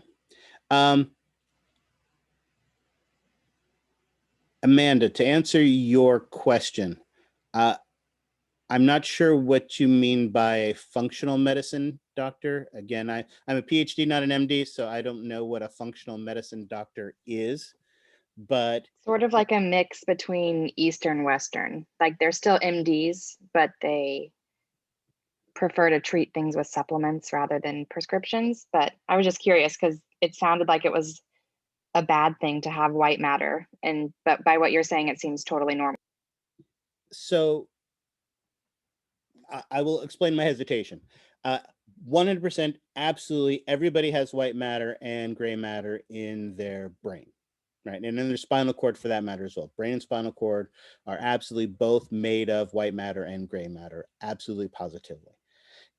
And that is 100% perfectly normal. Now, that doesn't mean that there aren't disorders of the white matter, but usually those disorders of the white matter have more to do with an atrophy and a decrease in the amount of white matter that is in the brain as opposed to being too much. Again, not an MD, but I am a neuroscientist. I'm not aware of a condition where excessive white matter occurs. You can have a thinning of the gray matter, so the white matter relatively is bigger. And definitely there are disorders that cause a shrinking of the white matter. But just the fact that she has white matter is, again, I'm not the one who prescribed it. I'm not sure what they said. Maybe she misunderstood it. Maybe there was a shrinking of the white matter. Maybe there was some problems with her white matter, conductive issues or something like that. So again, I can't speak to what it is that she said, that they said to her mom, but absolutely everybody's brain has gray matter and white matter. That's perfectly normal and perfectly natural. But again, that doesn't mean that there can't be problems with the white matter. So again, based on what you've said, I can't begin to speculate as to what they were talking about. Yeah, I totally understand that. It was just interesting. Yeah. To kind of no, white matter is not a see bad that it was so. Yeah, no, white matter is definitely not a bad thing, and everybody has it. It's the axons, and axons carry information from one location to another. All right. So, as we have mentioned, now these are all generic general terms, but as you guys also pointed out, some of these things have specific names to them. Notice as we look at the brain from all of these views, we look at it from the top, we look at it from the front, we look at it from a coronal section, we can see that the brain is pretty much, or the cerebrum, I should say, is pretty much divided into two hemispheres by a big, huge, long, very deep groove down the midline of the head. And that midline structure, that groove, is the longitudinal fissure. So the longitudinal fissure basically is this sagittal indentation that divides the brain into two hemispheres and goes deep, deep into the nervous tissue, as we see from the cross section. All right. But the other thing that we can see from this view, and we'll see more of it in a second, is from the very, very top of the brain, right here at the apex, basically, you will notice that there is a fairly distinct groove that starts at the top and kind of moves down towards the side. This indentation, this groove, is what is known as the central.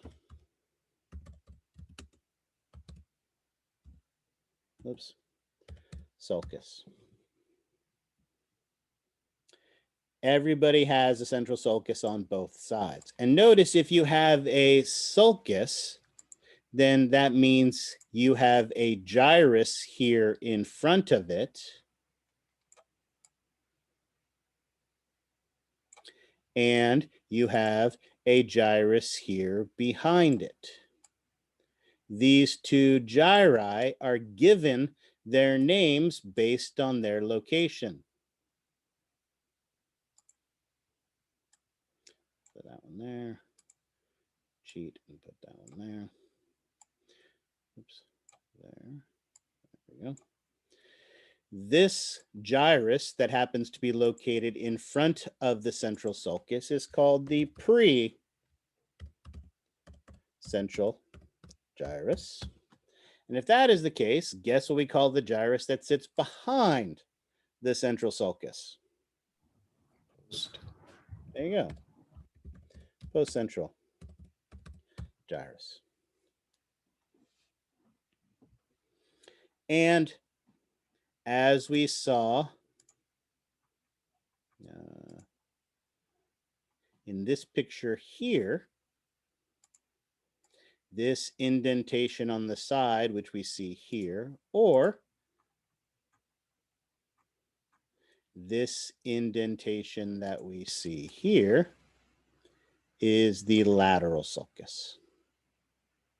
Now, notice as we look at the cerebrum from the side, and I'm going to go ahead and draw this because you all know how much I love to draw.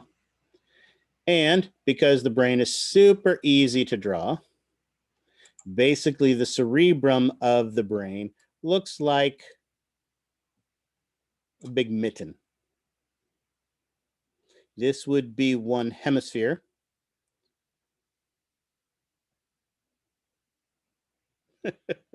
Excellent.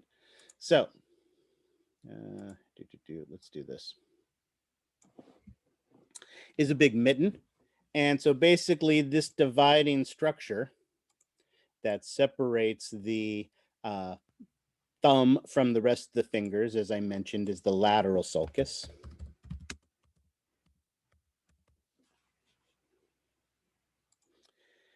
And remember, we're also going to have from the apex of the head, and actually kind of comes down towards the lateral sulcus, is our central sulcus. And of course, to the sides of our central sulcus, we have our pre-central gyrus and our post-central gyrus.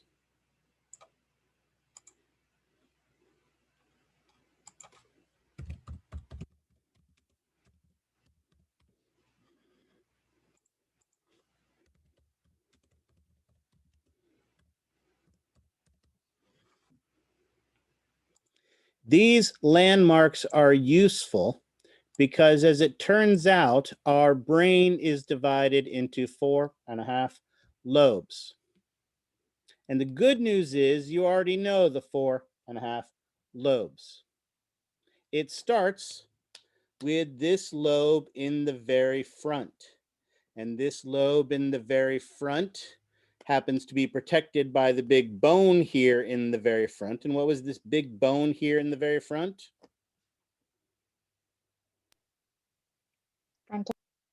Frontal lobe. Frontal bone. So the frontal bone covers the frontal lobe. If you remember also, back here in the back of the head, there was a nice big bone that helped to protect the very back of our brain. And what was that bone back there? Occipital bone, exactly. And so that is going to be the occipital lobe. You were getting ahead. Nothing wrong with that, Laura. Absolutely correct. Excellent. Then if you look at the way that the lateral sulcus sits, it divides this region. The central sulcus divides the frontal lobe from this one.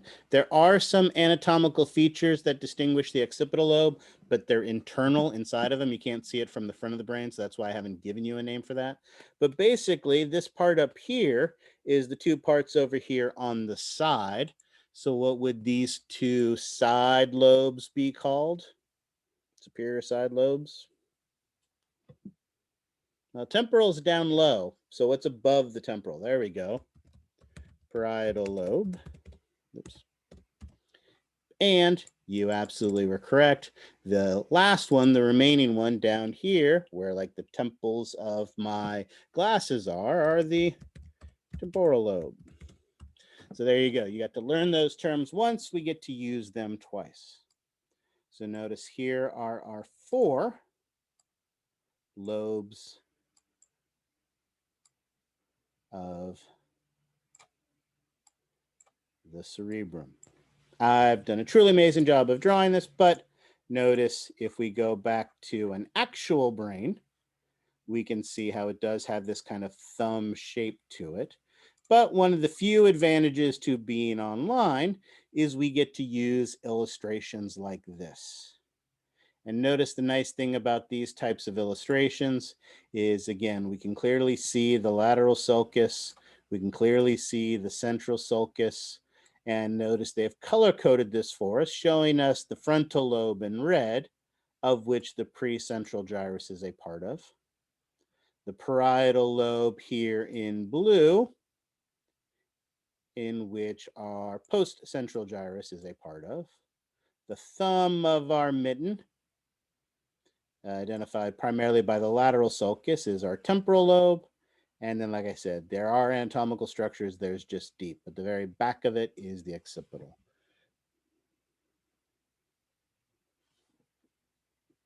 Central sulcus separates the frontal from the parietal.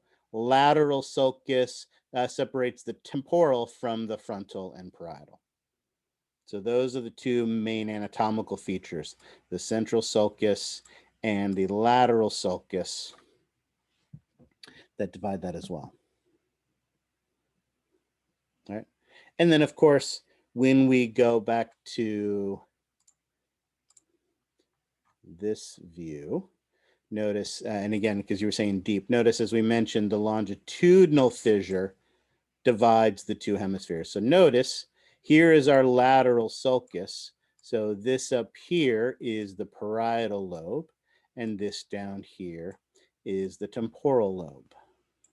Now, remember, I not so subtly covered my mouth when I said 4.5 lobes. The reason for this is, notice as we look at this coronal section, inside the lateral sulcus is this big, huge piece of gray matter. This big, huge piece of gray matter deep inside the lateral sulcus is what is known as the insula. It is absolutely positively one of the structures on your list you are responsible for. We'll talk about its function when we get to it a little bit later, but I want to at least point it out to you now. And it serves some very important functions. And because of that, some anatomists refer to it as a fifth lobe, right? Because it is a section of gray matter that has an important function. So in their minds, that defines it as a lobe. Others not so much so.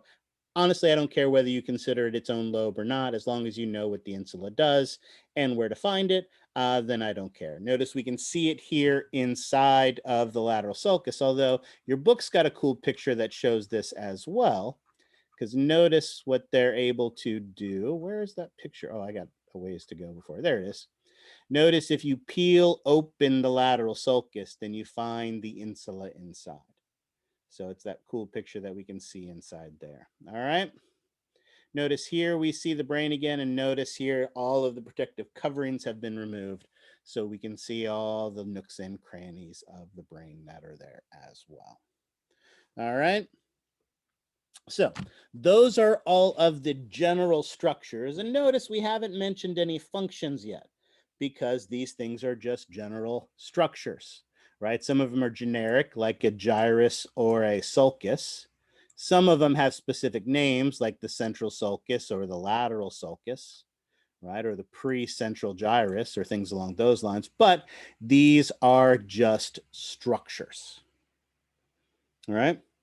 And we're able to give them names like central sulcus or lateral sulcus or precentral gyrus, because while there's a fair amount of variation in your brain, in fact, if we cheat and go back, even though it's an illustration, it does a nice job of showing it. Notice there are differences between the left side of your brain and the right side of your brain. And there are definitely differences between your brain and my brain and the person to your left of your brain and the person to your right of your brain. But while there's a lot of variation, there's also a lot of symmetry, a lot of similarity. This was something that was first researched hundreds of years ago by an individual by the name of Corbinian Brodmann, right? He is the only non-Bob in all of anatomy and physiology. And again, that's simply just because Corbinian is just too fun to say. Corbinian Brodmann was an anatomist at the end of the 1800s into the early 1900s. obviously we didn't have functional magnetic resonance imaging where we could watch someone's name, probably watch someone's brain at work or do anything of those things. And for the most part, we didn't fully understand what the brain did because you couldn't watch its function, right? But what he could do was study brains. And that's what he did. He studied a lot of them. He started with cats. He would take a cat brain and he would look at something of the cat brain and then look at a second cat brain and go, look, they both have this little nook right in this location. And then a third and a fourth and a fifth and 175th. And after studying 175 brains, he said, look, all of these have this exact same structure in common. And so he gave it a name.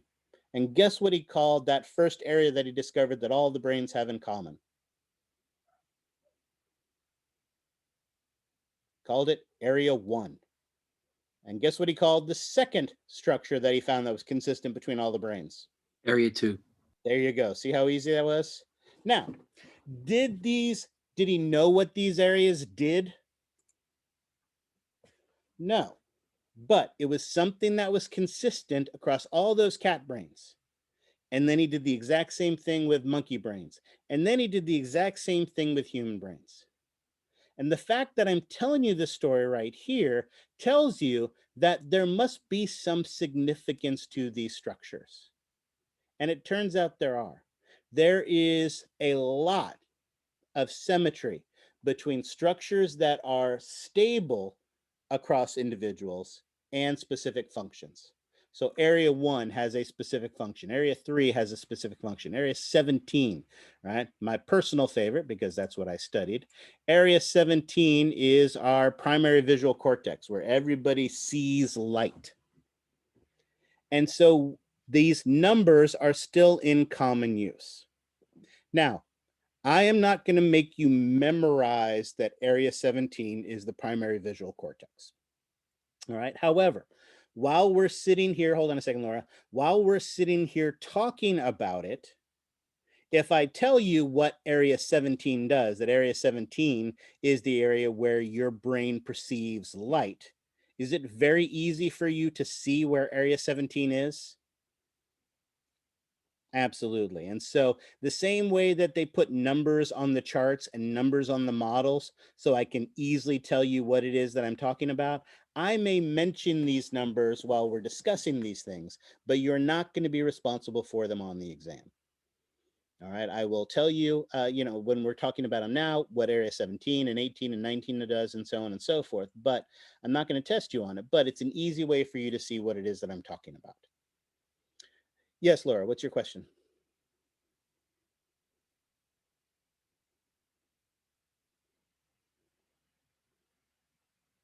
Oh, is that your question? Okay. When you rub your eyes, you can potentially damage your eyes. Just rubbing your eyes isn't going to 100% guarantee that you're going to damage it. So don't think if you've rubbed your eyes, oh my God, you're ruined for life. No, but when you rub your eyes, you do increase the pressure inside of your eye. So the interorbital pressure, and that can damage the retina, the cells inside your eyes. However, because it's damaging the cell, it could potentially damage the cells in your eyes. That's not going to affect your cortex. It's not going to affect your brain at all. But if you, like the same way, if you lost an eyeball, if your eyeball was ripped out of your head, obviously you would not see light anymore from your right eye, but not because you damaged the brain. It's because the neurons that were carrying the information into your brain are now gone. So yes, you're not going to damage your brain by rubbing your eyes, but you do run the risk of damaging your retina. And so that is something you do want to be careful about. All right. It's like speeding, right? Everybody does it. Most of the time it's okay, but when you get caught, you pay for it. And so that could be the kind of thing here. All right, excellent. So now that we have this framework to deal with, if you'll notice, we are now going to, for each of the 4.5, each for the 4 lobes, we are going to identify specific, oops, so I spell it right, areas or regions of the cortex. And those specific areas or regions of the cortex, we are also going to identify the specific function of them. So while gyrus, sulcus, frontal lobe, all of that is something, we are now going to talk about specific areas or specific regions. And those specific areas or the specific regions are going to have specific functions that we want to identify. All right. And let's use this picture because this picture works nicely. Questions on this? All right, let's start playing the game. Now, as I mention these specific regions and areas and I talk about the functions of them, how do we know the functions of these areas?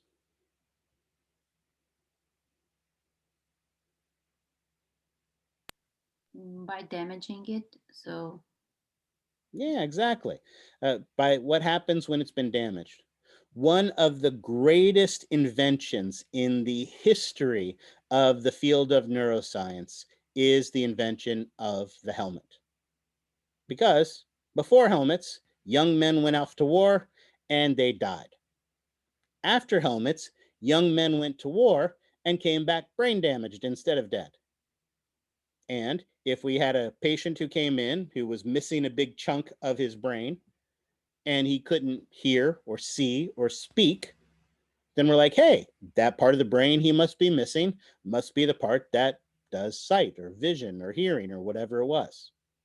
And so a lot of what we learn, again, now we have non-invasive ways to study this, but very early on, when we first started learning about this, it was people who had experienced some type of injury, often from war or from other types of things, that we learned that. Probably one of the greatest classic examples of that, right off the bat, is located here in our frontal lobe.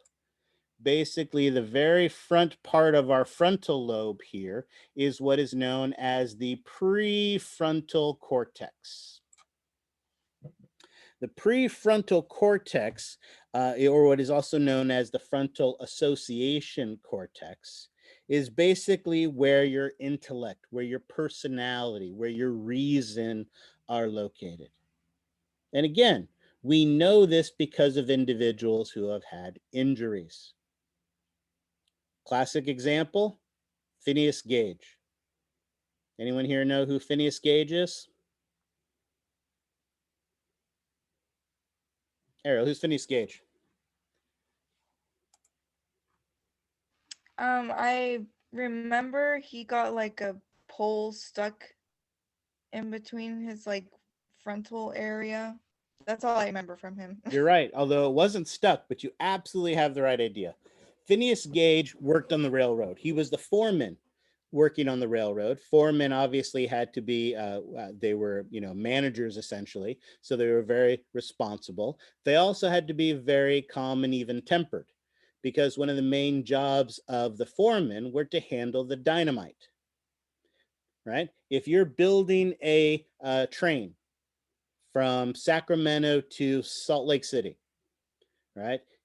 For that train to be efficient and to be cost effective and to make money, you want it as straight a line as possible. So if you came upon a little hill, do you take the time and effort and resources to build your train around that little hill? No. No. They blow it up. Exactly. They blow it up to flatten it out and you go straight.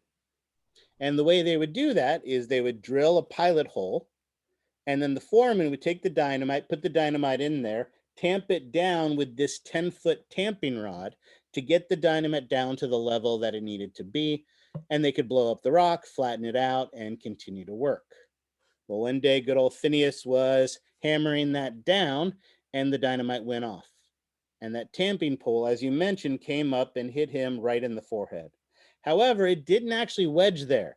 It went through the forehead, out the top of his skull, and 20 feet in the air, knocking him back to the ground, and remarkably, he survived. However, he changed dramatically as a result of that. It was like like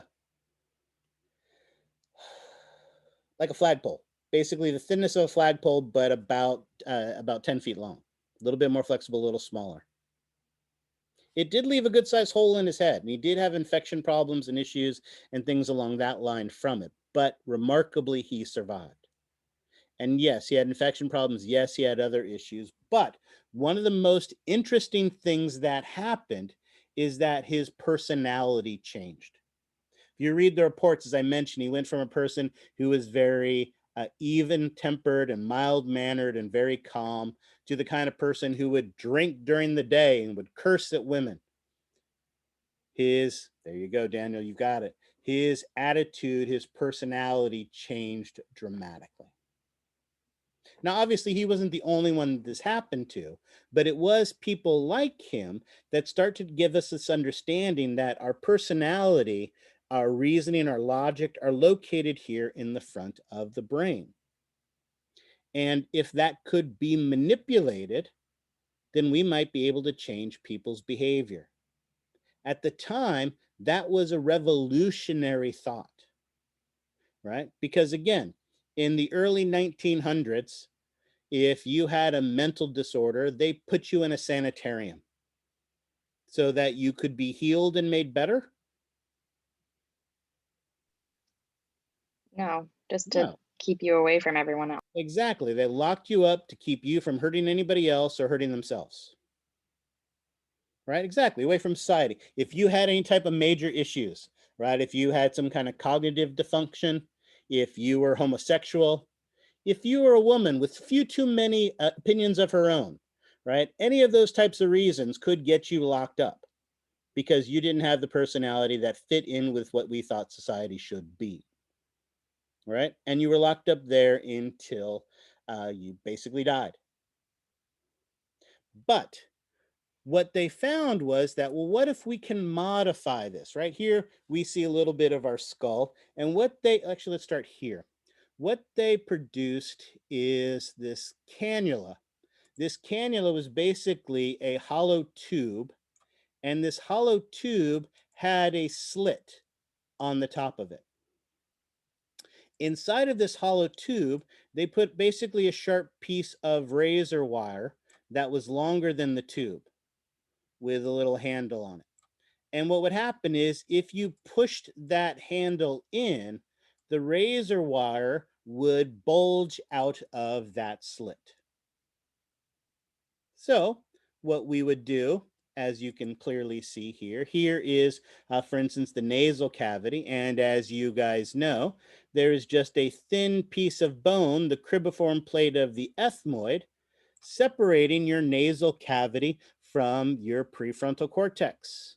So they would take that tube, insert it. That color's not graphic enough. Let's go with something bright and friendly. They would insert that tube through the nasal cavity into the prefrontal cortex. They would push that razor wire out, and they would basically rotate it around, and it would cut the connections in your prefrontal cortex, or sometimes they would inject acid into this region, and they would continue to do that until you were all better. And that was kind of the gauge. Not surprisingly, many patients came into the surgery very, very nervous. And they would continue to do this treatment to them till they weren't nervous anymore. And then they would stop. There were doctors who were specialists. One of them was this doctor by the name of Watson. He actually had two of these cannulae that he would keep in holsters on his side. And he would actually do both nostrils at the same time. He would actually travel the countryside to different sanitariums where he would compete against local doctors for speed on how quickly he could get this done. Right? Hopefully you are appreciating the barbarianism of the things that I am talking about. Right? What's wrong with this process? Well, for one, I feel like, well, there's a lot wrong with it. One, you could be taking too much. It's not like consistent. You do, too high, too low, too big of a piece. It could leave people, well, if you've ever seen One Flew Over the Cuckoo Nest, then it leaves people not normal. You're absolutely correct. Were there instances where this changed people and people were able to go on and live a normal life after this? Sure. Yeah. But it was rare.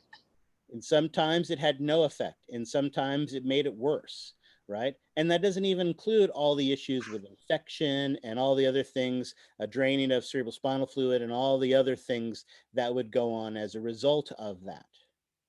So of course, that's why we stopped doing it, right? Because of the risk of infection, because of the barbarianism of the treatment and everything like that that goes along with it. No. We stopped doing it? Is it because of movies like One Flew Over the Cuckoo's Nest? We finally got a conscience, and so we don't do it anymore? No. No. Why don't we do it anymore? Wait. Learn more about it, and we know it's not efficient. That's not Or we why. have medications now that can treat. Exactly. Why go through all this hassle of a specialist with some kind of surgery that may or may not have an effect when I can just give you a pill that may or may not have an effect? Sure, I have two patients with the exact same problem. I give them the exact same pills and the exact same amounts and the exact same dosage. And does it affect both those people the same way? No. No. Right? One it could make feel better, one it could do nothing, one it could make them worse. So I modify, give them different amounts of doses. I give them different doses, right? Different combinations of medicine. We don't know the mechanism by which they work. All I know is if I get you to swallow this pill 3 times a day, your behavior changes. What we are doing with our medication of individuals is just as barbaric as what they were doing with the prefrontal lobotomies. We don't know the long-term implications of many of the medicines that are being used. We don't even know the mechanism by which they work. We just know that when this person swallows this pill, their behavior changes to something that's more tolerable for us. Right? It is just as barbaric, it's just not as gross. So I hope we'll be laughing about the medicating of patients 30 years from now, the same way we're laughing about these lobotomies from 30 years ago.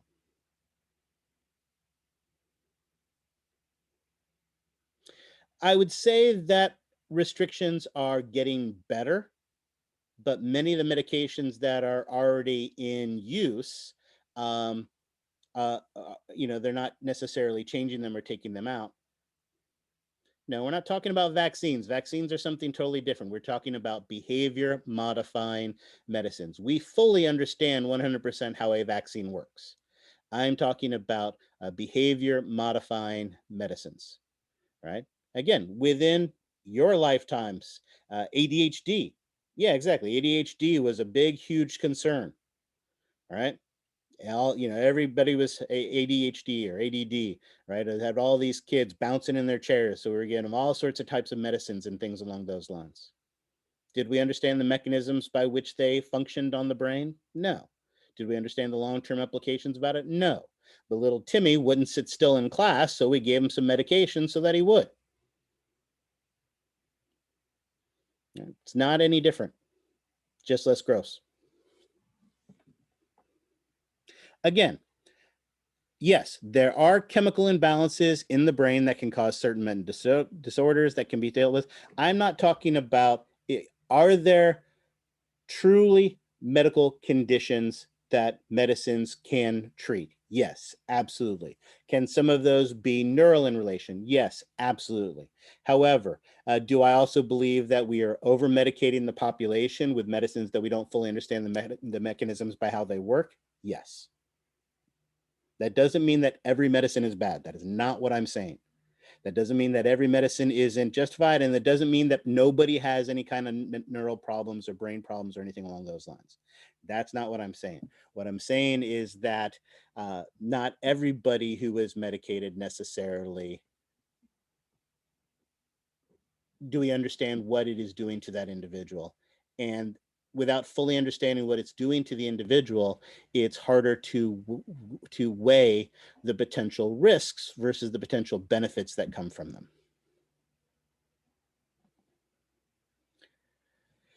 Again, anesthetics are, I guess, mood altering in that they put you to sleep.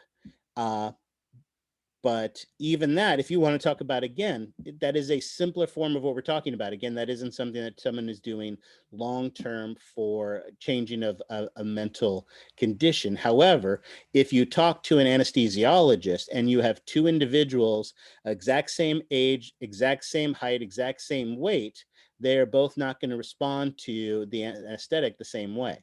So you may need to use more than one or less than the other or something like that. If you talk to an anesthetic, they will talk that they are equal parts artists and doctors, because there is variations on how they affect the people. But again, with something like that, it's very short term.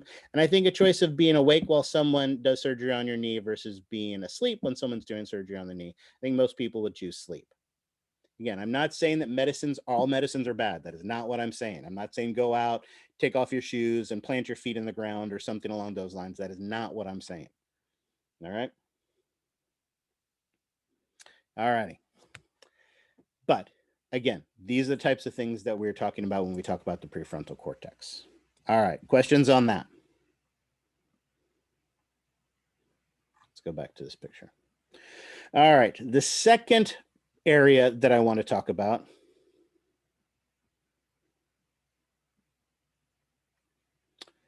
Yeah, but ketamine has its own problems as well. So ketamine is a risky medicine as well, but yes. All right. Again, yeah, we could spend all class talking about these things. I don't want to get that far in depth. I just want you to have an appreciation and understanding. Now, notice here in the brain, in the frontal cortex, there's this area here where there are these three parallel gyri.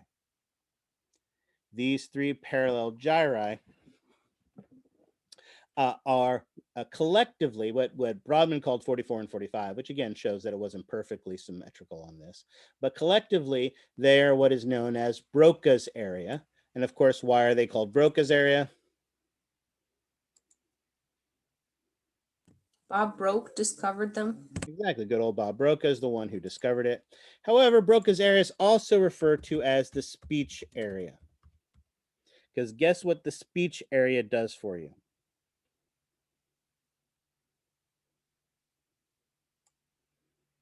Not a trick question. Speak. Yeah, this is where you produce speech. Right, this is where we produce our speech. Right now, a couple interesting things about this. In most people, about 90%, 90+% of right-handers, and even over 75% of left-handed people all have this Broca's area just on the left side of their brain, the left hemisphere.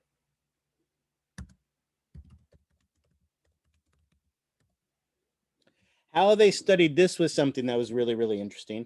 We have this big, elaborate blood supply to our brain. However, in particular, typically things that pass through your right common carotid go to the right side of your brain. Things from your left common carotid go to the left side of your brain. So what they would do is they would inject an anesthetic into your left common carotid, put your left side of your brain to sleep, and then they would ask you to say your name. And if you couldn't say your name, that's because that's where Broca's area was. So this area is what produces our speech for us. All right. Now, so what's going on the other side? Is primarily something to do with math functions, some kind of more analytical functions.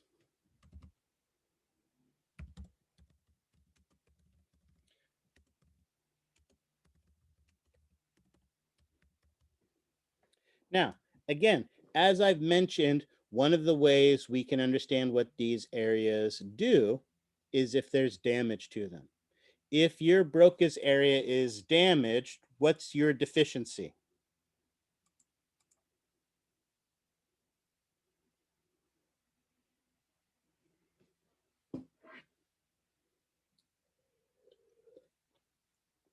You're not able to speak. Exactly. We call that condition aphasia,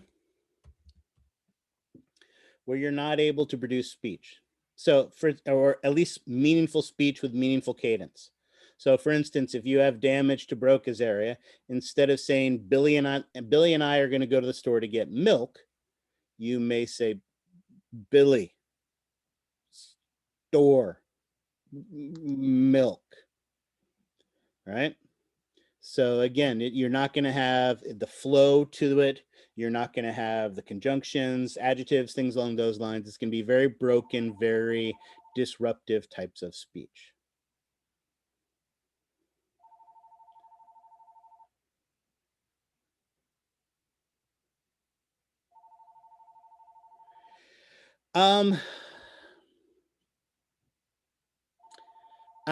I don't know a great deal about neurodivergence in that way, other than people who have had, for instance, and again, this gets us a little away from what we wanted to talk about.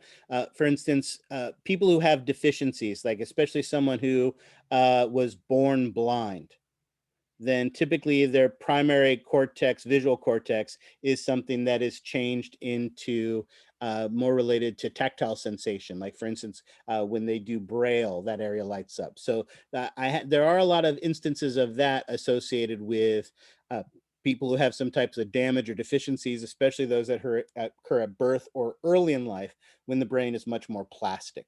There's much more flexibility to it. When those types of things. So yeah, that may be an example. If they weren't able to speak from the beginning, then that might be the case that way. But again, it isn't something that normally happens. It typically is caused by some type of damage or deficiency, mostly within the first year or two of life. Now, damage doesn't have to be complete in this area.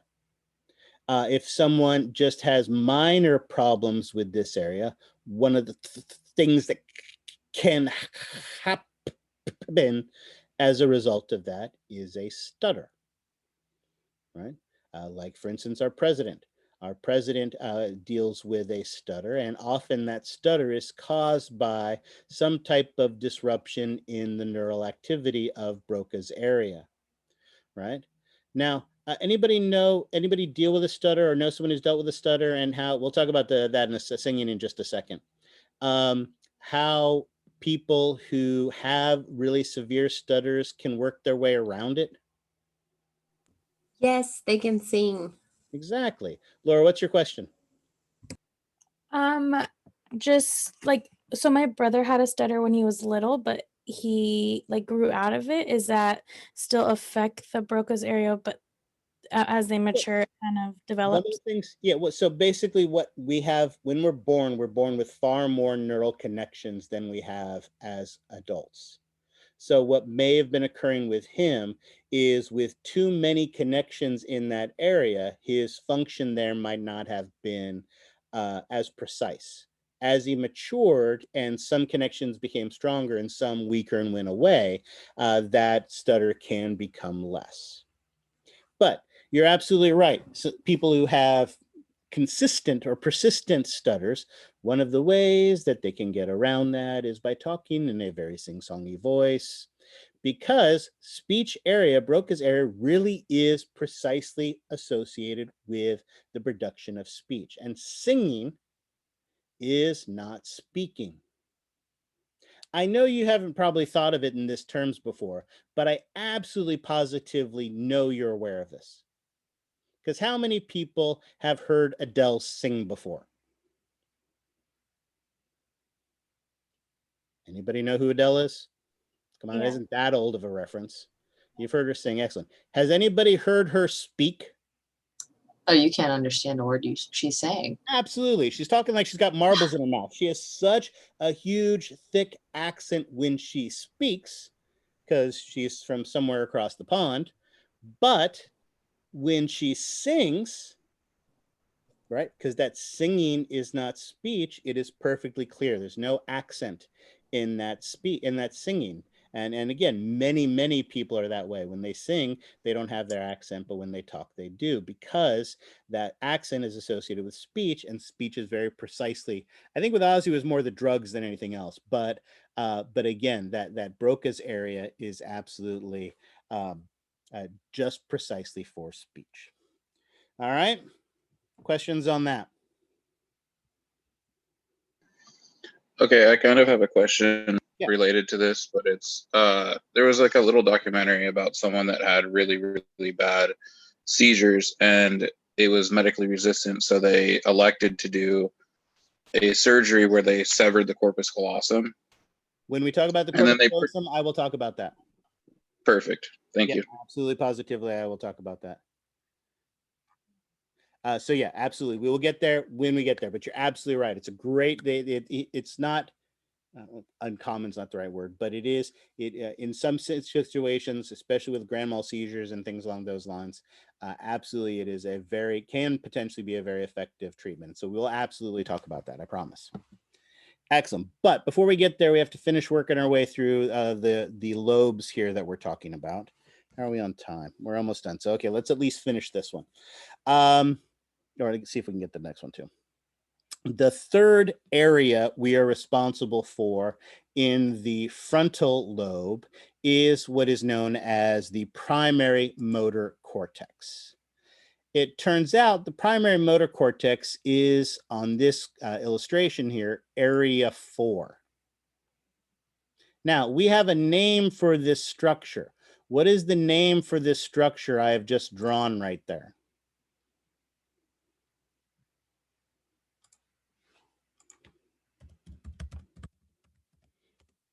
What is that structure in front of the central sulcus that I have just identified? The precentral gyrus. Exactly. The precentral gyrus, absolutely. So that is the structure. It turns out the cells on there, so therefore the area or the region that sits on the precentral gyrus is our primary motor cortex. I make a point of emphasizing this because on the exam, I absolutely positively guarantee you that there is a lab exam question, 2 of them, where a picture like this is present and there's a big fat arrow pointing here. And one of the questions is identify the structure. And one of the questions is identify the area or / region. And those are not the same questions.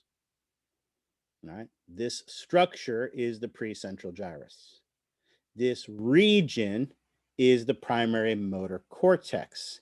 And because it is an area or region, what is the function of the area or region? Based on its name, what do you think the primary motor cortex does?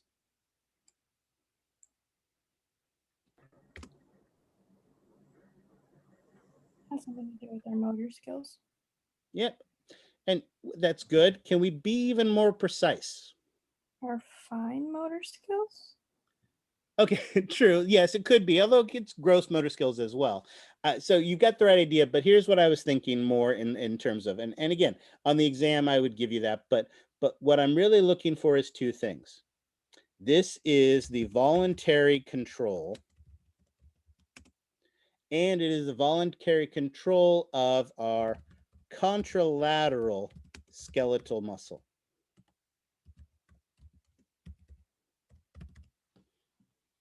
Right? What do I mean by that?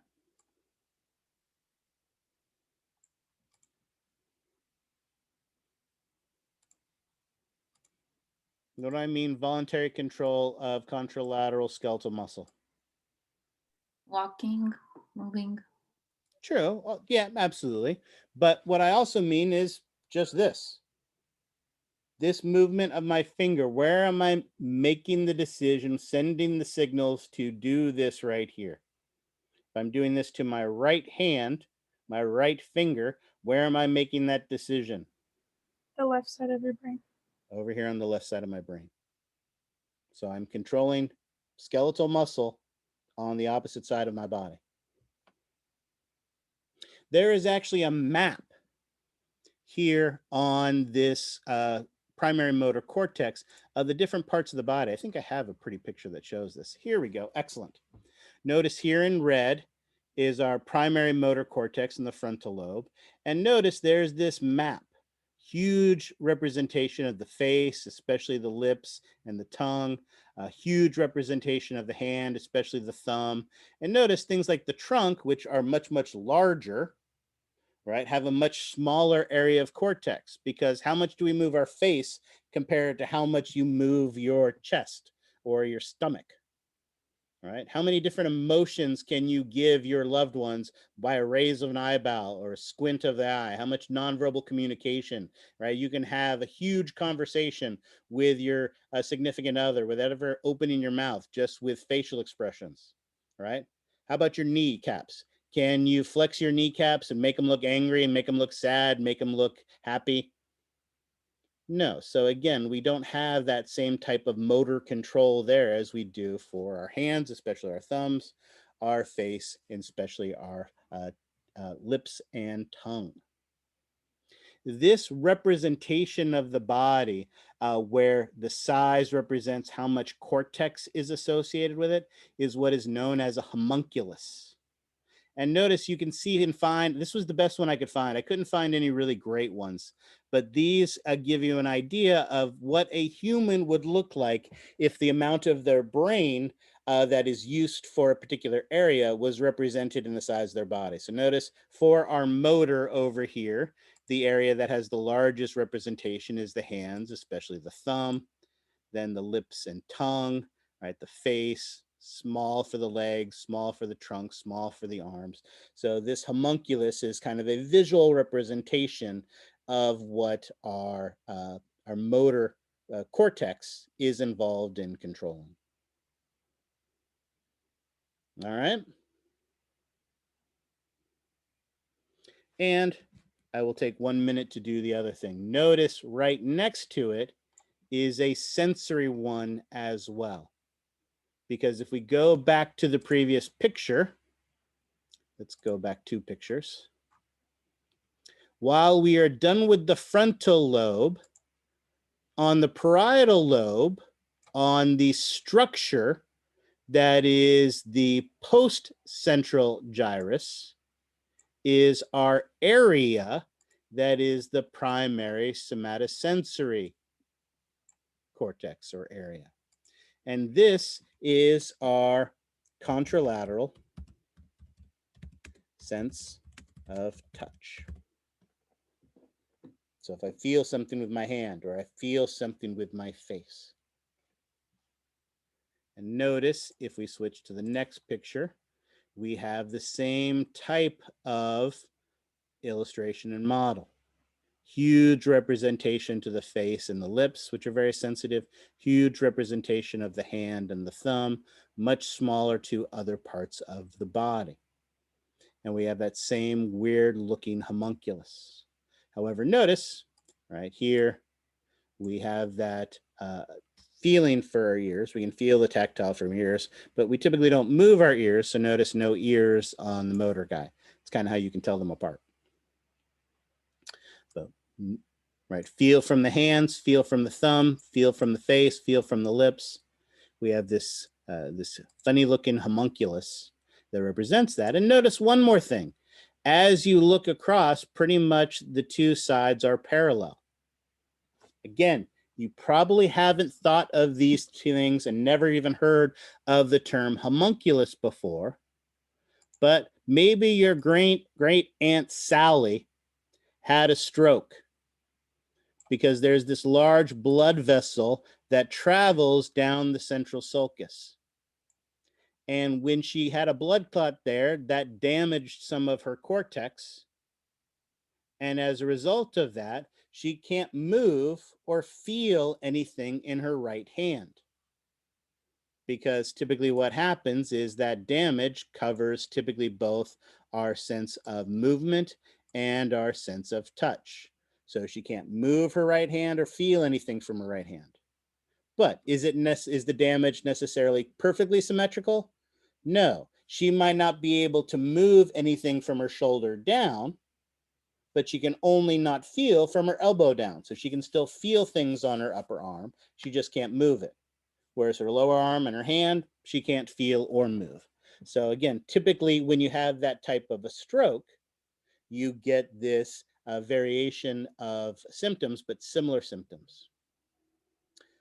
Some of it can be, you get, in a younger age, you have more plasticity, so that there's more ability to be able to modify this. It can still a little bit as we're older. And also what can happen is cells can be damaged, remember we talked about, but they can recover from it as well. So often with a stroke, it starts more severe and then can slowly get better as the tissue recovers in that area. The opposite is true as well. If you get your arm chopped off, what happens to this part of the brain that normally feels and moves your arm? Does it just stay dead and silent forever? If you get your right arm cut off, then this part of your brain suddenly just has no more function anymore and just sits there silently for the rest of your life? What do you think? I would imagine it would repurpose, Yeah. like for another area. That's prime real estate. And so as a result of that, other areas will grow into that. But one of the interesting things that occurs as the new connections are made is as the new connections are made, not all the connections are necessarily complete. There you go. Maximilian's got the idea. So what happens with that person is you rub them on their cheek, and to them, not only do they feel you rubbing on their cheek, but it feels like you're rubbing their hand as well, right? What we call that phantom limb syndrome. Many examples of the phantom limb syndrome are caused by, right, not complete reorganization, rewiring of this tissue. So that's, and obviously the larger part that is removed, the harder it is to completely rewire it, the more likely you're going to have some type of phantom syndrome as a result of that. You know, that's the other nice reason we use examples like this in explaining how these areas work. Because while, like I said, most of you probably haven't thought of a homunculus or this particular organization to our motor and our sensory system. Many people know people who have had strokes and have had these types of symptoms, and hopefully those help us to understand what we are talking about here. All right. We have run out of time for what I want to do next, so I think this is a good stopping point. We did not get as far as we wanted. I think, let me look. I closed it already.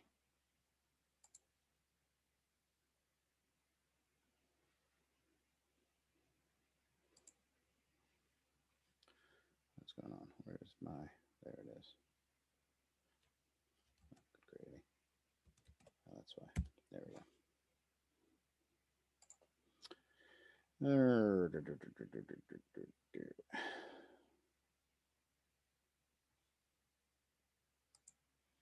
All right.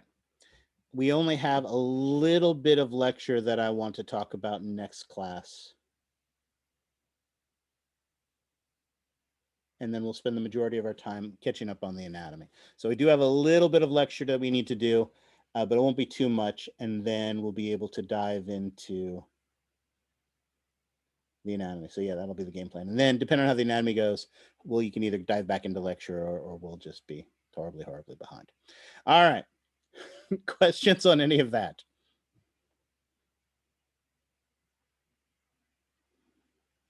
All right, excellent. Yeah, again, typically the larger part of the body. Oh, thanks, Canna. I can stay here and talk for 20 more minutes. No, we will no. All right, excellent. So that is everything I want to cover for today. We'll play some more catch up in the next class. So we'll be doing okay. We're still doing okay. All right, guys, have a good day. I will see you on Thursday. Besides, if I'm sitting here talking to you, I can't be grading the exams. Don't you want to get your exams back? So it's more important that I do that. I'm done with the lab exams. I have not finished the lecture exams. In fact, I've barely started the lecture exams, but I am on pace. I will definitely have them back to you on Thursday. So Thursday, you will get those back. All right, guys, have a good day, and I will see you guys on Thursday. All right, bye. Yulia, I hope your son's okay. I know that's got to be scary, but I hope everything is all right.